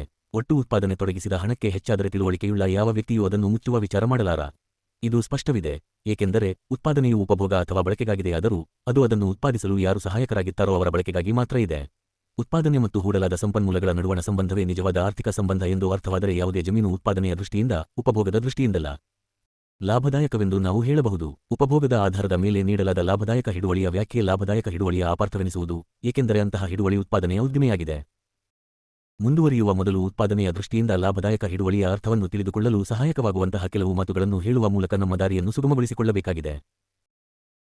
ಸ್ಪರ್ಧಾತ್ಮಕ ಸಮಾಜದಲ್ಲಿ ಬಳಕೆದಾರರು ಅಥವಾ ಉತ್ಪಾದಕರಾಗಿ ಅದರ ಸದಸ್ಯರ ದೈನಂದಿನ ವ್ಯವಹಾರಗಳು ಬೆಲೆಯ ಆಧಿಪತ್ಯದ ನಿಯಂತ್ರಣಕ್ಕೊಳಗಾಗಿರುವುದೆಂದು ಆರಂಭದಲ್ಲಿಯೇ ಪೀಠಿಕಾರೂಪವಾಗಿ ಹೇಳಬೇಕಾಗುತ್ತದೆ. ಆದ್ದರಿಂದ ಇಲ್ಲಿ ನಾವು ಬೆಲೆಯ ಆಧಿಪತ್ಯದಲ್ಲಿಯೇ ಉತ್ಪಾದನೆಯನ್ನು ವಿಶ್ಲೇಷಿಸಬೇಕಾಗುತ್ತದೆ. ಪ್ರಮುಖವಾಗಿ ಉತ್ಪಾದನೆಯ ಆಧುನಿಕ ಪ್ರಕ್ರಿಯೆ ಉದ್ಯಮಿಯ ಮುಖಂಡತ್ವದಲ್ಲಿದ್ದು ಅದು ಅವನ ನಿರ್ದೇಶನ ಮತ್ತು ಮೇಲ್ವಿಚಾರಣೆಗೊಳಪಟ್ಟಿರುತ್ತದೆ. ಅವನಿಂದಲೇ ಆರ್ಥಿಕ ಸಮಸ್ಯೆಗಳು ಕಾರ್ಯಗತವಾಗುತ್ತದೆ. ಕಾರ್ಮಿಕರನ್ನು ನೇಮಿಸಿಕೊಳ್ಳುವ ಮತ್ತು ಸಲಕರಣೆಗಳ ಸರಕುಗಳನ್ನು ಪಡೆದುಕೊಳ್ಳುವವರೆಲ್ಲರೂ ಉದ್ಯಮಿಗಳು ಅಥವಾ ವ್ಯವಸ್ಥಾಪಕರು. ಅವನ ಲೆಕ್ಕಾಚಾರ ಇಂದಿನ ಆರ್ಥಿಕ ಸಮಾಜದಲ್ಲಿ ಉತ್ಪಾದನೆಯಾಗಲಿರುವ ವಸ್ತು ಮಾರಾಟಕ್ಕಿರಲಿ ಇಲ್ಲದಿರಲಿ ಆ ವಸ್ತುವಿನ ಬೆಲೆಯ ಆಧಾರದ ಮೇಲಲ್ಲದೆ ವೆಚ್ಚದ ಮೌಲ್ಯದ ಆಧಾರದ ಮೇಲೆ ಮಾಡಲಾಗುತ್ತದೆ. ಉದ್ಯಮಿಯ ಲಾಭಕ್ಕಾಗಿ ಉತ್ಪಾದನೆ ಮಾಡಲು ತಾನು ವೆಚ್ಚ ಮಾಡುವ ಹಣವನ್ನು ವಿವಿಧ ರೀತಿಯಲ್ಲಿ ತೊಡಗಿಸುವನು. ಉತ್ಪಾದನೆಯ ಅಂಶಗಳ ರೀತಿಯಲ್ಲಿ ಅಥವಾ ಉದ್ಯಮಿಯ ಖರ್ಚಿನಂತೆ ಈ ತೊಡಗಿಸಲಾದ ಬಂಡವಾಳಗಳು ಪರಂಪರಾನುಗತವಾಗಿ ಕೂಲಿಕಾರರಿಗೆ, ಲಾಭಗಳು, ಬಾಡಿಗೆ, ಭೂಮಿಗೆ ಮತ್ತು ಬಡ್ಡಿ ಬಂಡವಾಳದ ಮೇಲೆ ಸೀಮಿತವಾಗಿವೆ. ಔದ್ಯೋಗಿಕ ಸಂಗತಿಗಳು ಈ ರೀತಿಯ ವರ್ಗೀಕರಣಕ್ಕೆ ಪುಷ್ಟಿ ನೀಡುವುದಿಲ್ಲ. ಇವು ಅಲ್ಲದೆ ವಿತರಣಾ ಪ್ರಕ್ರಿಯೆಯಲ್ಲಿ ಪಾಲ್ಗೊಂಡ ಮತ್ತು ಉತ್ಪಾದನಾ ಪ್ರಕ್ರಿಯೆಯಲ್ಲಿ ಸಮೀಪದಿಂದಾಗಲಿ ಅಥವಾ ದೂರದಿಂದಾಗಲಿ ಕೆಲಸ ಮಾಡುವ ಇತರ ಅನೇಕ ಅಂಶಗಳಿವೆ ಎಂದು ತರ್ಕ ಮಾಡಲಾಗಿದೆ. ಆದರೆ ಎಷ್ಟು ಅಂಶಗಳಿವೆ ಮತ್ತು ಅವು ಯಾವ ಪ್ರಮಾಣದಲ್ಲಿ ಅಥವಾ ವಿಧದಲ್ಲಿ ಭಿನ್ನವಾಗಿವೆ ಎಂಬುದು ಅಪ್ರಸ್ತುತ. ಉತ್ಪಾದನೆಯಲ್ಲಿ ಯಾವುದು ಮುಖ್ಯವೆಂದರೆ ಅವುಗಳನ್ನು ಒಂದುಗೂಡಿಸುವ ಪ್ರಕ್ರಿಯೆ. ಉತ್ಪಾದನೆಯ ಅವಶ್ಯಕ ಅಂಶಗಳ ಸಂಯೋಜನೆಯು ಪ್ರಮಾಣದ ನಿಯಮವೆಂದು ಕರೆಯಲಾದ ತಂತ್ರದಿಂದ ಪ್ರಭಾವಿತವಾಗುವುದು. ಉದ್ದಿಮೆಯಲ್ಲಿ ಬಳಸಲಾದ ಉತ್ಪಾದನೆಯ ವಿವಿಧ ಅಂಶಗಳಲ್ಲಿ ಸರಿಯಾದ ಪ್ರಮಾಣವಿಲ್ಲದೆ ಹೋದರೆ ಅನಾನುಕೂಲವಾಗುವುದೆಂದು ಅದು ಹೇಳುತ್ತದೆ. ವಿಸ್ತಾರಗೊಂಡಾಗ ಇನ್ನಿತರ ಅಂಶಗಳಿಗೆ ಹೋಲಿಸಿದಾಗ ಒಂದು ಹೆಚ್ಚು ಪ್ರಮಾಣ ಅಥವಾ ಗಾತ್ರದ ನ್ಯೂನತೆ ಎಲ್ಲ ಅಂಶಗಳ ದಕ್ಷತೆಯನ್ನು ಕುಂಠಿತಗೊಳಿಸಿ ಒಟ್ಟು ಉತ್ಪಾದನೆಯ ಮೇಲೆ ಪರಿಣಾಮ ಬೀರುತ್ತದೆ. ಒಂದು ಅಂಶದ ಪ್ರಮಾಣವು ಎರಡರಲ್ಲಿಯೂ ಅತಿ ಹೆಚ್ಚು ದಕ್ಷತೆಯನ್ನುಂಟು ಮಾಡಬೇಕಾದರೆ ಇನ್ನೊಂದು ಅಂಶ ಗೊತ್ತಾದ ಪ್ರಮಾಣದಲ್ಲಿ ಮಾತ್ರ ಕೆಲಸ ಮಾಡಬೇಕೆಂಬುದೇ ಈ ತತ್ವದ ಅರ್ಥ. ಅಂಶಗಳ ಈ ಪರಸ್ಪರಾವಲಂಬನೆಯನ್ನು ಗಮನದಲ್ಲಿಟ್ಟುಕೊಂಡಾಗ ಇವುಗಳ ಲಾಭದಾಯಕ ದಕ್ಷತೆಯ ಸಂಯೋಜನೆಯಿಂದ ಉತ್ಪಾದಕನು ಒಂದು ಅಂಶದ ಪ್ರಮಾಣದಲ್ಲಿ ವ್ಯತ್ಯಾಸ ಮಾಡಿದರೆ ಇನ್ನೊಂದು ಅಂಶದಲ್ಲಿಯೂ ಅದೇ ರೀತಿ ವ್ಯತ್ಯಾಸ ಮಾಡಲೇಬೇಕಾಗುತ್ತದೆ. ಏಕೆಂದರೆ ಉತ್ಪಾದನೆಯ ಪ್ರತಿಯೊಂದು ಅಂಶವು ಅತಿ ಹೆಚ್ಚು ಸಹಯೋಗ ನೀಡುವಂತೆ ಮಾಡುವುದೇ ದಕ್ಷ ಉತ್ಪಾದನೆಯ ಪ್ರಮುಖ ಗುರಿಯಾಗಿದೆ. ಅದು ತನ್ನ ಸಹ ಅಂಶದೊಡನೆ ಅಗತ್ಯವಾದ ಕ್ಷಮತೆಯಿಂದ ಸಹಕರಿಸುವುದರ ಮೂಲಕ ಇದು ಸಾಧ್ಯ. ಆದ್ದರಿಂದ ಪ್ರಮಾಣದ ಬದಲಾವಣೆಯೊಂದಿಗೆ ಉದ್ದೇಶವು ಬದಲಾಗುವುದಾದರೂ ಎಲ್ಲ ಅಂಶಗಳು ಕೂಡಿದ ಒಂದು ಮಾದರಿ ಪ್ರಮಾಣವೆಂಬುದೊಂದಿದೆ. 17. ಉತ್ಪಾದನೆಯ ಈ ಪ್ರಕ್ರಿಯೆಯ ವಿವರಣೆಯನ್ನು ಪ್ರೊಫೆಸರ್ ಎಚ್.ಜೆ. ಡ್ಯಾವನ್ಪೋರ್ಟ್ ಅವರ the economics of enterprise, New York, Macmillan, 1913 ಈ ವಿದ್ವತ್ಪೂರ್ವಕ ಗ್ರಂಥದಿಂದ ಆಯ್ದುಕೊಳ್ಳಲಾಗಿದೆ. ಈ ಸಂದರ್ಭದಲ್ಲಿ ಪ್ರೊಫೆಸರ್ ಹೆನ್ರಿ ಸಿ. ಟೇಲರ್ ಅವರು 1916ರ ಡಿಸೆಂಬರ್ನಲ್ಲಿ ಜರುಗಿದ ಅಮೆರಿಕನ್ ಎಕನಾಮಿಕ್ಸ್ ಅಸೋಸಿಯೇಷನ್ನಿನ 29ನೇ ವಾರ್ಷಿಕ ಅಧಿವೇಶನದಲ್ಲಿ ಮಂಡಿಸಿದ 2 ಡೈಮೆನ್ಷನ್ಸ್ ಆಫ್ ಪ್ರೊಡಕ್ಟಿವಿಟಿ ಎಂಬ ಪ್ರಬಂಧವನ್ನು ಮತ್ತು ಅದರ ಮೇಲೆ ಪ್ರೊಫೆಸರ್ ಎ. ಯಂಗ್ ಅವರ ಅನಿಸಿಕೆಗಳನ್ನು ನೋಡಿರಿ. ಇವೆರಡು ಮಾರ್ಚ್ 1917ರ ಅಮೆರಿಕನ್ ಎಕನಾಮಿಕ್ ರಿವ್ಯೂನಲ್ಲಿ ಲಭ್ಯವಿವೆ. ಡಾ. ಬಾಬಾಸಾಹೇಬ್ ಅಂಬೇಡ್ಕರ್ ಅವರ ಬರೆಹಗಳು ಭಾಷಣಗಳು, ಸಂಪುಟ -1. ಈ ಪ್ರಮಾಣಗಳು ಉತ್ಪಾದನೆಯ ಅಂಶಗಳ ಬೆಲೆಯಲ್ಲಿ ಉಂಟಾಗುವ ವ್ಯತ್ಯಾಸಗಳ ಪ್ರಭಾವದಿಂದುಂಟಾಗುವ ಪ್ರತಿನಿಧಾನ ಅಥವಾ ಬದಲಿಕೆಯ ತತ್ವದಿಂದ ಪ್ರಭಾವಿತವಾಗುತ್ತದೆ ಎಂಬುದನ್ನು ಒಪ್ಪಿಕೊಳ್ಳಲೇಬೇಕು. ಈ ತತ್ವ ಸೀಮಿತವಾಗಿದ್ದು ಎಲ್ಲಾ ಲಾಭದಾಯಕ ಉತ್ಪಾದನೆಯನ್ನು ರೂಪಿಸುವ ಪ್ರಮಾಣದ ನಿಯಮವನ್ನು ನಿರರ್ಥಕಗೊಳಿಸಲಾರದು, ಮತ್ತು ಇದನ್ನು ಯಾವ ಉತ್ಪಾದಕನೂ ನಿರ್ಭಯವಾಗಿ ಕಡೆಗಣಿಸಲಾರ. ಲಾಭದಾಯಕ ಹಿಡುವಳಿಯ ವ್ಯಾಖ್ಯೆಯ ಬಗ್ಗೆ ಮೇಲೆ ತಿಳಿಸಲಾದ ಹೇಳಿಕೆಗಳನ್ನು ಉತ್ಪಾದನೆಗೆ ಅನ್ವಯಿಸಿದಾಗ, ಕೃಷಿಯನ್ನು ಒಂದು ಲಾಭದಾಯಕ ಉದ್ದಿಮೆ ಎಂದು ಪರಿಗಣಿಸಿದಾಗ ಸಣ್ಣ ಅಥವಾ ದೊಡ್ಡ ಹಿಡುವಳಿಯ ಪ್ರಶ್ನೆ ತಾನಾಗಿಯೇ ಉದ್ಭವಿಸುವುದಿಲ್ಲ. ಒಬ್ಬ ರೈತನ ಹಿಡುವಳಿಯು ದೊಡ್ಡವಾಗಿದೆಯೋ ಅಥವಾ ಸಣ್ಣದಾಗಿಯೋ ಎಂಬ ಅಂಶ ಆತನ ಹಿಡುವಳಿಯನ್ನು ಲಾಭದಾಯಕವನ್ನಾಗಿ ಮಾಡಲು ಆತ ಹೊಂದಿರುವ ಉತ್ಪಾದನೆಯ ಇತರ ಅಂಶಗಳನ್ನು ಅವಲಂಬಿಸಿದೆ. ಕೇವಲ ಭೂಮಿಯ ಗಾತ್ರದಲ್ಲಿ ಯಾವುದೇ ಆರ್ಥಿಕ ಅರ್ಥ ಇರುವುದಿಲ್ಲ. ತತ್ಪರಿಣಾಮವಾಗಿ ದೊಡ್ಡ ಹಿಡುವಳಿಯು ಲಾಭದಾಯಕ ಮತ್ತು ಸಣ್ಣ ಹಿಡುವಳಿಯು ಲಾಭದಾಯಕವಲ್ಲ ಎಂದು ಹೇಳುವುದು ಅರ್ಥಶಾಸ್ತ್ರದ ಭಾಷೆಯಲ್ಲ. ಉತ್ಪಾದನೆಯ ಇತರ ಅಂಶಗಳ ಪ್ರಮಾಣ ತಪ್ಪೋ ಸರಿಯೋ ಎಂಬುದರ ಮೇಲೆ ಒಂದು ಭೂಮಿಯ ಘಟಕ ಲಾಭದಾಯಕವೋ ಅಲ್ಲವೋ ಎಂಬುದನ್ನು ಅವಲಂಬಿಸಿದೆ. ಆದ್ದರಿಂದ ಸಣ್ಣ ಜಮೀನು ಲಾಭದಾಯಕವಾಗಿರಬಹುದು, ಹಾಗೆಯೇ ದೊಡ್ಡ ಜಮೀನು ಕೂಡ, ಏಕೆಂದರೆ ಅದು ಲಾಭದಾಯಕವೋ ಅಲ್ಲವೋ ಎಂಬುದು ಭೂಮಿಯ ಗಾತ್ರವನ್ನು ಅವಲಂಬಿಸಿಲ್ಲ, ಆದರೆ ಅದು ಭೂಮಿಯು ಸೇರಿದಂತೆ ಉತ್ಪಾದನೆಯ ಇತರ ಎಲ್ಲ ಅಂಶಗಳ ಸರಿಯಾದ ಪ್ರಮಾಣವನ್ನು ಅವಲಂಬಿಸಿದೆ. ಆದ್ದರಿಂದ ಲಾಭದಾಯಕ ಹಿಡುವಳಿಯು ಒಂದು ಟೊಳ್ಳು ವಿಚಾರವಾಗದಂತಾಗಬೇಕಾದರೆ ಅದು ಭೂಮಿ, ಬಂಡವಾಳ ಮತ್ತು ವಿಧಾನ ಮುಂತಾದವುಗಳ ಸಮ್ಮಿಳನವಾಗಿದ್ದು ಈ ಪ್ರತಿಯೊಂದು ಅಂಶವು ತನ್ನ ಪ್ರಮಾಣಕ್ಕನುಗುಣವಾಗಿ ಇತರ ಅಂಶಗಳೊಳಗೂಡಿ ಅತಿ ಹೆಚ್ಚು ಕೊಡುಗೆ ನೀಡುವಂತಿರಬೇಕು. ಎಂದರೆ ಒಂದು ಲಾಭದಾಯಕ ಹಿಡುವಳಿಯ ನಿರ್ಮಾಣಕ್ಕಾಗಿ ರೈತನು ತನ್ನ ಭೂಮಿಯನ್ನು ಕೌಶಲ್ಯದಿಂದ ನಿರ್ವಹಿಸಿದರೆ ಮಾತ್ರ ಸಾಲದು. ಅವನು ಪರಿಣಾಮಕಾರಿ ಸಾಗುವಳಿಗಾಗಿ ಅವಶ್ಯವಾದ ಉತ್ಪಾದನೆಯ ಇತರ ಸಾಧನಗಳನ್ನು ಸರಿಯಾದ ಪ್ರಮಾಣದಲ್ಲಿ ಹೊಂದಿರಬೇಕು, ಏಕೆಂದರೆ ಅವುಗಳಿಲ್ಲದೆ ಪರಿಣಾಮಕಾರಿ ಉತ್ಪಾದನೆ ಸಾಧ್ಯವಿಲ್ಲ. ಅವನ ಸಾಧನಗಳ ವೃದ್ಧಿಯಾದರೆ ಅವನ 18. ಕೃಷಿ ಉತ್ಪಾದನೆಯ ಮೇಲೆ ಪ್ರಭಾವ ಬೀರುವ ಉತ್ಪತ್ತಿಯ ಇಳುವರಿಯ ನಿಯಮವೇ ಲಾ ಆಫ್ ಡಿಮಿನಿಷಿಂಗ್ ರಿಟರ್ನ್ಸ್ ಪ್ರಮಾಣದ ನಿಯಮದ ವ್ಯಾಪಕ ಅನ್ವಯಕ್ಕೆ ಅಡ್ಡಿಯುಂಟು ಮಾಡಿದೆ ಎಂದು ಅನೇಕ ಅರ್ಥರಾಜರ ಅಭಿಪ್ರಾಯವಾಗಿದೆ. ಸಂಕ್ಷಿಪ್ತದಲ್ಲಿ, ಉತ್ಪತ್ತಿಯ ಇಳುವರಿಕೆ ನಿಯಮವು ಯಾವುದೇ ಜಮೀನಿನಲ್ಲಿ ಹೆಚ್ಚು ಪ್ರಮಾಣದಲ್ಲಿ ಬಂಡವಾಳ ಮತ್ತು ಕ್ರಮವನ್ನು ಒದಗಿಸುತ್ತಾ ಹೋದಂತೆ ಅದರ ಉತ್ಪಾದನೆ ಕಡಿಮೆಯಾಗುತ್ತಾ ಹೋಗುತ್ತದೆ. ಉತ್ಪಾದನೆಯ ಭೂಮಿಯೇತರ ವೆಚ್ಚಗಳು ದ್ವಿಗುಣವಾದಾಗ ಉತ್ಪಾದನೆ ದ್ವಿಗುಣಕ್ಕಿಂತ ಕಡಿಮೆಯಾಗುತ್ತದೆ. ಇದು ಉತ್ಪತ್ತಿಯ ಇಳುವರಿಕೆಯ ನಿಯಮದ ಸಾಮಾನ್ಯ ಪ್ರತಿಫಲವೆಂದು ಹೇಳುವುದಾದರೆ ಇದರಲ್ಲಿ ಕೃಷಿ ಉತ್ಪಾದನೆಗೆ ವಿಶಿಷ್ಟವಾದುದೇನೂ ಇಲ್ಲ. ಭೂಮಿ ದ್ವಿಗುಣಗೊಳ್ಳದೆ ಅದರ ಮೇಲಿನ ವೆಚ್ಚ ಮಾತ್ರ ದ್ವಿಗುಣಗೊಳ್ಳುವುದರಿಂದ ಉಂಟಾದ ಹೆಚ್ಚಿನ ಉತ್ಪಾದನೆ ಹೆಚ್ಚಿನ ಖರ್ಚಿನ ಪ್ರಮಾಣಕ್ಕಿಂತ ಕಡಿಮೆ ಇರುತ್ತದೆ. ಉತ್ಪತ್ತಿ ಹೆಚ್ಚಬೇಕಾದರೆ ಎಲ್ಲ ಅಂಶಗಳನ್ನು ಪ್ರಮಾಣಕ್ಕನುಗುಣವಾಗಿ ಹೆಚ್ಚಿಸಬೇಕೆಂದು ಹೇಳುವ ಇನ್ನೊಂದು ರೀತಿ. ಆದರೆ ಹಾಗೆ ಹೇಳಿದಾಗ ಉತ್ಪತ್ತಿಯ ಇಳುವರಿಯ ನಿಯಮವು ಪ್ರಮಾಣ ನಿಯಮದ ಅಸಂಬದ್ಧ ನಿಯಮವೆನಿಸುವುದಿಲ್ಲವೇ? ಆರ್ಥಿಕ ಸಮಸ್ಯೆಗಳು 222. ಹಿಡುವಳಿಗಳ ವೃದ್ಧಿಯೂ ಆಗುವುದು. ಅವನ ಸಾಧನಗಳು ಕುಗ್ಗಿದರೆ ಅವನ ಹಿಡುವಳಿಯ ಗಾತ್ರವೂ ಕುಗ್ಗುವುದು. ಇಲ್ಲಿ ಮುಖ್ಯ ಅಂಶವೆಂದರೆ ಸಾಧನಗಳು ಮತ್ತು ಹಿಡುವಳಿ ಪರಸ್ಪರ ಪ್ರಮಾಣವನ್ನು ತಪ್ಪಿರಬಾರದು. ಅವು ಪ್ರಮಾಣಕ್ಕನುಗುಣವಾಗಿರಬೇಕು ಮತ್ತು ಅವಶ್ಯವಿದ್ದರೆ ಪ್ರಮಾಣಕ್ಕನುಗುಣವಾಗಿ ವ್ಯತ್ಯಾಸಗೊಳ್ಳಬೇಕು. ಇದುವರೆಗೆ ಮಾಡಲಾದ ತರ್ಕದ ಧಾಟಿ ಪ್ರತ್ಯಕ್ಷ ಆಚರಣೆಯ ಆಧಾರವಿಲ್ಲದೇ ಇಲ್ಲ. ಇದನ್ನು ಭಾರತದಲ್ಲಿ ಮುಂಬೈ ಪ್ರಾಂತ್ಯದ ಸರ್ವೆ ಮತ್ತು ಸೆಟ್ಲ್ಮೆಂಟ್ ಕರ್ತೃಗಳೇ ಮಾನ್ಯ ಮಾಡಿ ಅದನ್ನು ಅನ್ವಯಿಸಿರುವುದು ಅರ್ಥಶಾಸ್ತ್ರಜ್ಞರ ದೃಷ್ಟಿಯಲ್ಲಿ ಒಂದು ಸಂತೋಷದ ಸಂಗತಿ. ಪ್ರಸಿದ್ಧ ಜಂಟಿ ವರದಿ 1840 ಯಲ್ಲಿ ಈ ಸಮಸ್ಯೆಯ ಮೇಲೆ ಬೆಳಕು ಚೆಲ್ಲುವಂತಹ ಚರ್ಚೆಯಾಗಿದೆ. ಡೆಕ್ಕನ್ದಲ್ಲಿ ಸರ್ವೆ ಪದ್ಧತಿಯನ್ನು ಜಾರಿಗೊಳಿಸಲು ನಿಯೋಜಿತ ಅಧಿಕಾರಿಗಳಿಗೆ ಭೂಕಂದಾಯ ವಿಧಿಸುವುದಕ್ಕಾಗಿ ಹೇಗೆ ಭೂಮಿಯ ಬೆಲೆ ಕಟ್ಟುವುದು ಎಂಬುದೇ ಸಮಸ್ಯೆಯಾಗಿತ್ತು. ಅದು ಜಮೀನಿನ ಬೆಲೆಯ ಆಧಾರದ ಮೇಲಿರಬೇಕೇ ಅಥವಾ ಗ್ರಾಮದ ಎಲ್ಲ ಭೂಮಿಗಳ ಆಧಾರದ ಮೇಲಿರಬೇಕೇ ಅಥವಾ ಒಬ್ಬ ವ್ಯಕ್ತಿಯ ಅಥವಾ ಅವರು ಮಾಲೀಕರಾಗಿರಲಿ ಇಲ್ಲವೇ ಅನುಭವದಾರರಾಗಿರಲಿ ಜೊತೆ ವಾರಸುದಾರರ ಅಥವಾ ಪಾಲುದಾರರ ಎಲ್ಲ ಹಿಡುವಳಿಗಳ ಮೇಲಿರಬೇಕೇ? ಬಹಳ ವಿಚಾರ ವಿನಿಮಯ ಮತ್ತು ಚರ್ಚೆಯ ನಂತರ ಅಂತಿಮವಾಗಿ ಜಮೀನಿನ ಆಧಾರದ ಮೇಲೆ ಕಂದಾಯ ವಿಧಿಸುವ ಪದ್ಧತಿಯನ್ನು ಸರಿಸಲಾಯಿತೆಂಬುದು ಅನೇಕರಿಗೆ ಗೊತ್ತಿದೆ. ಆದರೆ ಇದನ್ನನುಸರಿಸಿದುದರ ಕಾರಣಗಳು ಮಾತ್ರ ಕೆಲವರಿಗೆ ಗೊತ್ತು. ಜಂಟಿ ವರದಿಯಿಂದ ಆಯ್ದ ಈ ವಿವರಣಾತ್ಮಕ ಭಾಗಗಳು ಕುತೂಹಲಕಾರಿ ಮತ್ತು ಬೋಧಪ್ರದವಾಗಿವೆ. ಪ್ಯಾರಾ 6 ಒಂದು ಗ್ರಾಮದ ಕಂದಾಯವನ್ನು ಅತಿ ಚಿಕ್ಕ ಭಾಗಗಳನ್ನಾಗಿ ಒಂದೇ ಸರ್ವೆ ನಂಬರಿನಿಂದ ನಮೂದಿತವಾದ ವಿಂಗಡಿಸುವುದರ ಸ್ಪಷ್ಟ ಅನುಕೂಲತೆ ಎಂದರೆ ವರ್ಷಕ್ಕೆ ರೈತರು ತಾವು ಪಡೆದಿರುವ ಹೆಚ್ಚು ಕಡಿಮೆ ಕೃಷಿ ಬಂಡವಾಳಕ್ಕನುಗುಣವಾಗಿ ತನ್ನ ಜಮೀನಿನ ಗಾತ್ರವನ್ನು ಹೆಚ್ಚಿಸಲು ಇಲ್ಲವೇ ತಗ್ಗಿಸಲು ಅನುಕೂಲವಾಗುವುದು. ಇದು ಭಾರತದಾದ್ಯಂತ ಸೀಮಿತ ಸಂಪನ್ಮೂಲಗಳನ್ನು ಪಡೆದಿರುವ ರೈತರಿಗೆ ಅಗಣಿತ ಮಹತ್ವದ್ದಾಗಿದೆ. ಪ್ಯಾರಾ 7 ರೋಗ ಅಥವಾ ಇತರ ಕಾರಣಗಳಿಂದ ಕೆಲವು ಎತ್ತುಗಳು ಸತ್ತುಹೋದರೆ ರೈತರಿಗೆ ತಾನು ಮೊದಲು ಹೊಂದಿದ ಗ್ರಾಮದ ಭೂಮಿಯನ್ನು ಲಾಭದಾಯಕವಾಗಿ ಉಳುವುದು ಸಾಧ್ಯವಾಗುವುದಿಲ್ಲ. ಮತ್ತು ಅಂತಹ ಹಾನಿ ಸಂಭವಿಸಿದಾಗ ಅವನ ಜಮೀನನ್ನು ಕುಗ್ಗಿಸುವ ಅನುಕೂಲವಿಲ್ಲದೆ ಹೋದರೆ ಅನತಿ ಕಾಲದಲ್ಲಿ ಅವನ ವಿನಾಶವಾಗುವುದು ಖಚಿತ. ಈ ತೀರ್ಮಾನದ ಬೆಳಕಿನಲ್ಲಿ ನಿರ್ಣಯಿಸುವುದಾದರೆ ಹಿಡುವಳಿಗಳ ಗಾತ್ರವನ್ನು ಕ್ರಮಪಡಿಸುವ ಸೂಚನೆ ತಪ್ಪು ಗ್ರಹಿಕೆಯದಾಗಿದ್ದು ವ್ಯರ್ಥವೆಂದು ತೋರುತ್ತದೆ. ಏಕೆಂದರೆ ಪ್ರೊಫೆಸರ್ ರಿಚರ್ಡ್ ಟಿ. ಎಲಿ ಹೇಳುವಂತೆ 20. ಈ ಪ್ರಶ್ನೆಗೆ ಜಮೀನಿನ ಗಾತ್ರ ಎಷ್ಟಿರಬೇಕೆಂಬ ಬಗ್ಗೆ ಸರಳವಾದ ಉತ್ತರ ಕೊಡಲು ಸಾಧ್ಯವಿಲ್ಲ. 19. Survey settlement manual Bombay presidency 1882 ಪುಟ 3. 20. ಔಟ್ಲೈನ್ಸ್ ಆಫ್ ಎಕನಾಮಿಕ್ಸ್ ಪುಟಗಳು 531-32. 329. ಡಾ. ಬಾಬಾಸಾಹೇಬ್ ಅಂಬೇಡ್ಕರ್ ಅವರ ಬರೆಹಗಳು ಭಾಷಣಗಳು ಸಂಪುಟ -1 ಎಂಬುದು ಸ್ಪಷ್ಟವಿದೆ. ಬಹುಶಃ ಭೂಮಿಯ ಬೆಲೆ ಅಥವಾ ಅದು ತರಬಹುದಾದಂತಹ ಬಾಡಿಗೆ ಅತ್ಯಂತ ಮಹತ್ವದ ಅಂಶವಾಗಿದೆ. ಬಾಡಿಗೆಯೂ ಅಲ್ಲದೆ ತಾನು ಹೊಂದಿರುವ ಬಂಡವಾಳದ ಮೊತ್ತ, ತಾನು ಪರಿಣತಿ ಹೊಂದಿರುವ ಉಳಿಮೆಯ ವಿಧಾನ, ತಾನು ಪಡೆಯಬಹುದಾದ ಕಾರ್ಮಿಕರ ಕೆಲಸದ ಗುಣಮಟ್ಟ, ಮಾರುಕಟ್ಟೆಯ ಸಾಮೀಪ್ಯ ಮತ್ತು ಸಾಗಾಣಿಕೆಯ ಸೌಲಭ್ಯ ಈ ಎಲ್ಲ ಅಂಶಗಳನ್ನು ರೈತನು ತಾನು ಎಷ್ಟು ದೊಡ್ಡ ಜಮೀನನ್ನು ನಿರ್ವಹಿಸಬಲ್ಲ ಮತ್ತು ಎಷ್ಟರ ಮಟ್ಟಿಗೆ ಅದರಲ್ಲಿ ಕೃಷಿ ಮಾಡಬಲ್ಲ ಎಂದು ನಿರ್ಧರಿಸುವಲ್ಲಿ ಗಣನೆಗೆ ತೆಗೆದುಕೊಳ್ಳಬೇಕು. ಇದು ಪ್ರಾಥಮಿಕವಾಗಿ ವ್ಯಕ್ತಿಯು ತಾನೇ ನಿರ್ಣಯಿಸಬೇಕಾದ ಖಾಸಗಿ ಲಾಭದ ಪ್ರಶ್ನೆಯಾಗಿದೆ. ಆದರೆ ವಾಣಿಜ್ಯಶಾಸ್ತ್ರದ ಅತ್ಯಂತ ಕಠಿಣ ಶಾಖೆ ಎನಿಸಿದ ಜಮೀನಿನ ಲೆಕ್ಕಾಚಾರಶಾಸ್ತ್ರವನ್ನು ಬೆಳೆಸುವುದರಲ್ಲಿ ಮತ್ತು ರೈತನನ್ನು ಬೆಲೆಗಳು, ಕೂಲಿ ಮತ್ತು ಸಾಗಾಣಿಕೆಯ ಖರ್ಚಿನಲ್ಲಾಗುವ ಬದಲಾವಣೆಗಳಿಗೆ ಚೈತನ್ಯಪೂರ್ಣನಾಗಿದ್ದು ತನ್ನ ಕೃಷಿ ಸಂಸ್ಥೆ ಅದಕ್ಕೆ ಹೊಂದಿಕೊಳ್ಳುವಂತೆ ಶಾಸಕರು ಮತ್ತು ವೈಜ್ಞಾನಿಕವಾಗಿ ಅಧ್ಯಯನ ಮಾಡುವ ವಿದ್ಯಾರ್ಥಿಗಳು ಸಹಾಯ ಮಾಡಬೇಕು. ಪ್ರೊಫೆಸರ್ ಎಲೆ ಅವರು ಚೆನ್ನಾಗಿ ಪರಿಶೀಲನೆ ಮಾಡಿ ನೀಡಿದ ಅಭಿಪ್ರಾಯದಿಂದ ಒಂದು ಹಿಡುವಳಿಯ ಗಾತ್ರವನ್ನು ನಿಗದಿಗೊಳಿಸಲು ಸಾಹಸ ಮಾಡುವವರಿಗೆ ತಮ್ಮಲ್ಲಿ ಸದ್ಭಾವನೆಯಿದ್ದಾಗ್ಯೂ ಅವರ ಪರಾರ್ಥಕ ಉದ್ದೇಶಗಳು ವಿನಾಶಕಾರಿಯಾಗುತ್ತವೆ ಎಂದು ಮನವರಿಕೆಯಾಗುತ್ತದೆ. ಏಕೆಂದರೆ ರೈತನ ಹೊರತು ಇನ್ನಾರು ಹಿಡುವಳಿಯ ಗಾತ್ರವನ್ನು ನಿರ್ಣಯಿಸಲಾರರು ಎಂಬ ಸತ್ಯ ಸ್ಪಷ್ಟವಾಗುತ್ತದೆ. ಹಿಡುವಳಿಗಳ ಗಾತ್ರ ಕಾಲ ಕಾಲಕ್ಕೆ ವ್ಯತ್ಯಾಸವಾಗುವುದೆಂಬುದನ್ನು ಅವರು ಅರಿತುಕೊಳ್ಳುವುದು ಒಳ್ಳೆಯದು. ತನ್ನ ಸಾಧನಗಳಲ್ಲುಂಟಾದ ವ್ಯತ್ಯಾಸಗಳಿಗನುಗುಣವಾಗಿ ಅವನು ತನ್ನ ಜಮೀನಿನ ಗಾತ್ರವನ್ನು ಹೊಂದಿಸಿಕೊಳ್ಳಬೇಕಾಗುತ್ತದೆ. ಯಾವುದೋ ಒಂದು ಸಂದರ್ಭದಲ್ಲಿ ಅವನು ಸಣ್ಣ ಹಿಡುವಳಿಯನ್ನು ಹೊಂದಬಯಸುತ್ತಾನೆ, ಇನ್ನೊಂದು ಸಂದರ್ಭದಲ್ಲಿ ಅವನು ದೊಡ್ಡ ಹಿಡುವಳಿಯ ಪರವಾಗಿ ನಿರ್ಣಯಿಸುತ್ತಾನೆ. ಆದ್ದರಿಂದ ಲಾಭದಾಯಕ ಉತ್ಪಾದನೆಯ ವಿಷಯದಲ್ಲಿ ವ್ಯತ್ಯಾಸಗಳೊಂದಿಗೆ ಬದಲಾಗುವ ಸೌಲಭ್ಯವಿರಬೇಕಾಗಿರುವುದರಿಂದ ಹಿಡುವಳಿಯ ಗಾತ್ರವನ್ನು ಕಾನೂನಿನನ್ವಯ ಗೊತ್ತುಪಡಿಸುವವನು ಬುದ್ಧಿವಂತ ಅರ್ಥಶಾಸ್ತ್ರಜ್ಞನೆನಿಸಿಕೊಳ್ಳಲಾರ. ಹಿಡುವಳಿಯ ಗಾತ್ರವನ್ನು ಗೊತ್ತುಪಡಿಸುವುದೆಂದರೆ ಅವನು ಅದನ್ನು ದೊಡ್ಡ ಹಿಡುವಳಿಯನ್ನಾಗಿ ಮಾಡಬಹುದೇ ಹೊರತು ಲಾಭದಾಯಕ ಹಿಡುವಳಿಯನ್ನಲ್ಲ. ಏಕೆಂದರೆ ಲಾಭದಾಯಕ ಹಿಡುವಳಿ ಕೇವಲ ಭೂಮಿಯ ಗಾತ್ರದ ವಿಷಯವಲ್ಲ, ಅದು ಒಂದು ಜಮೀನನ್ನು ಪರಿಣಾಮಕಾರಿಯಾಗುವಂತೆ ಉಳಲು ಅವಶ್ಯವಾದ ಸಾಧನಗಳ ಹೊಂದಾಣಿಕೆಯ ವಿಷಯವಾಗಿದೆ. ಪರಿಹಾರಗಳ ವಿಮರ್ಶೆ. ಹಿಡುವಳಿಗಳ ಗಾತ್ರದಲ್ಲಿ ಕುಗ್ಗಿವೆ ಮತ್ತು ಕೃಷಿ ದಾಸ್ತಾನು ವೃದ್ಧಿಯಾಗಿದೆ ಎಂದು ತೋರಿಸಿಕೊಟ್ಟಾಗ ಮಾತ್ರ ನಮ್ಮ ಕೃಷಿಗೆ ಹಿಡಿದಿರುವ ರೋಗಗಳಿಗೆ ಅಸ್ತಿತ್ವದಲ್ಲಿರುವ ಹಿಡುವಳಿಗಳ ವಿಸ್ತರಣೆಯಿಂದ ಸಾಧ್ಯ ಎಂಬ ಪ್ರಸ್ತಾವನೆಯನ್ನು ಪರಿಗಣಿಸಬಹುದು. ಜಮೀನುಗಳ ಗಾತ್ರದ ಬಗ್ಗೆ ಇದ್ದ ಸಂಗಾತಿಗಳು ಈಗಾಗಲೇ ದಾಖಲಾಗಿವೆ. ಕೃಷಿ ದಾಸ್ತಾನಿನಲ್ಲೇನಾದರೂ ಹೆಚ್ಚಳವಾಗಿದೆಯೇ ಎಂಬುದನ್ನು ಮಾತ್ರ ಈಗ.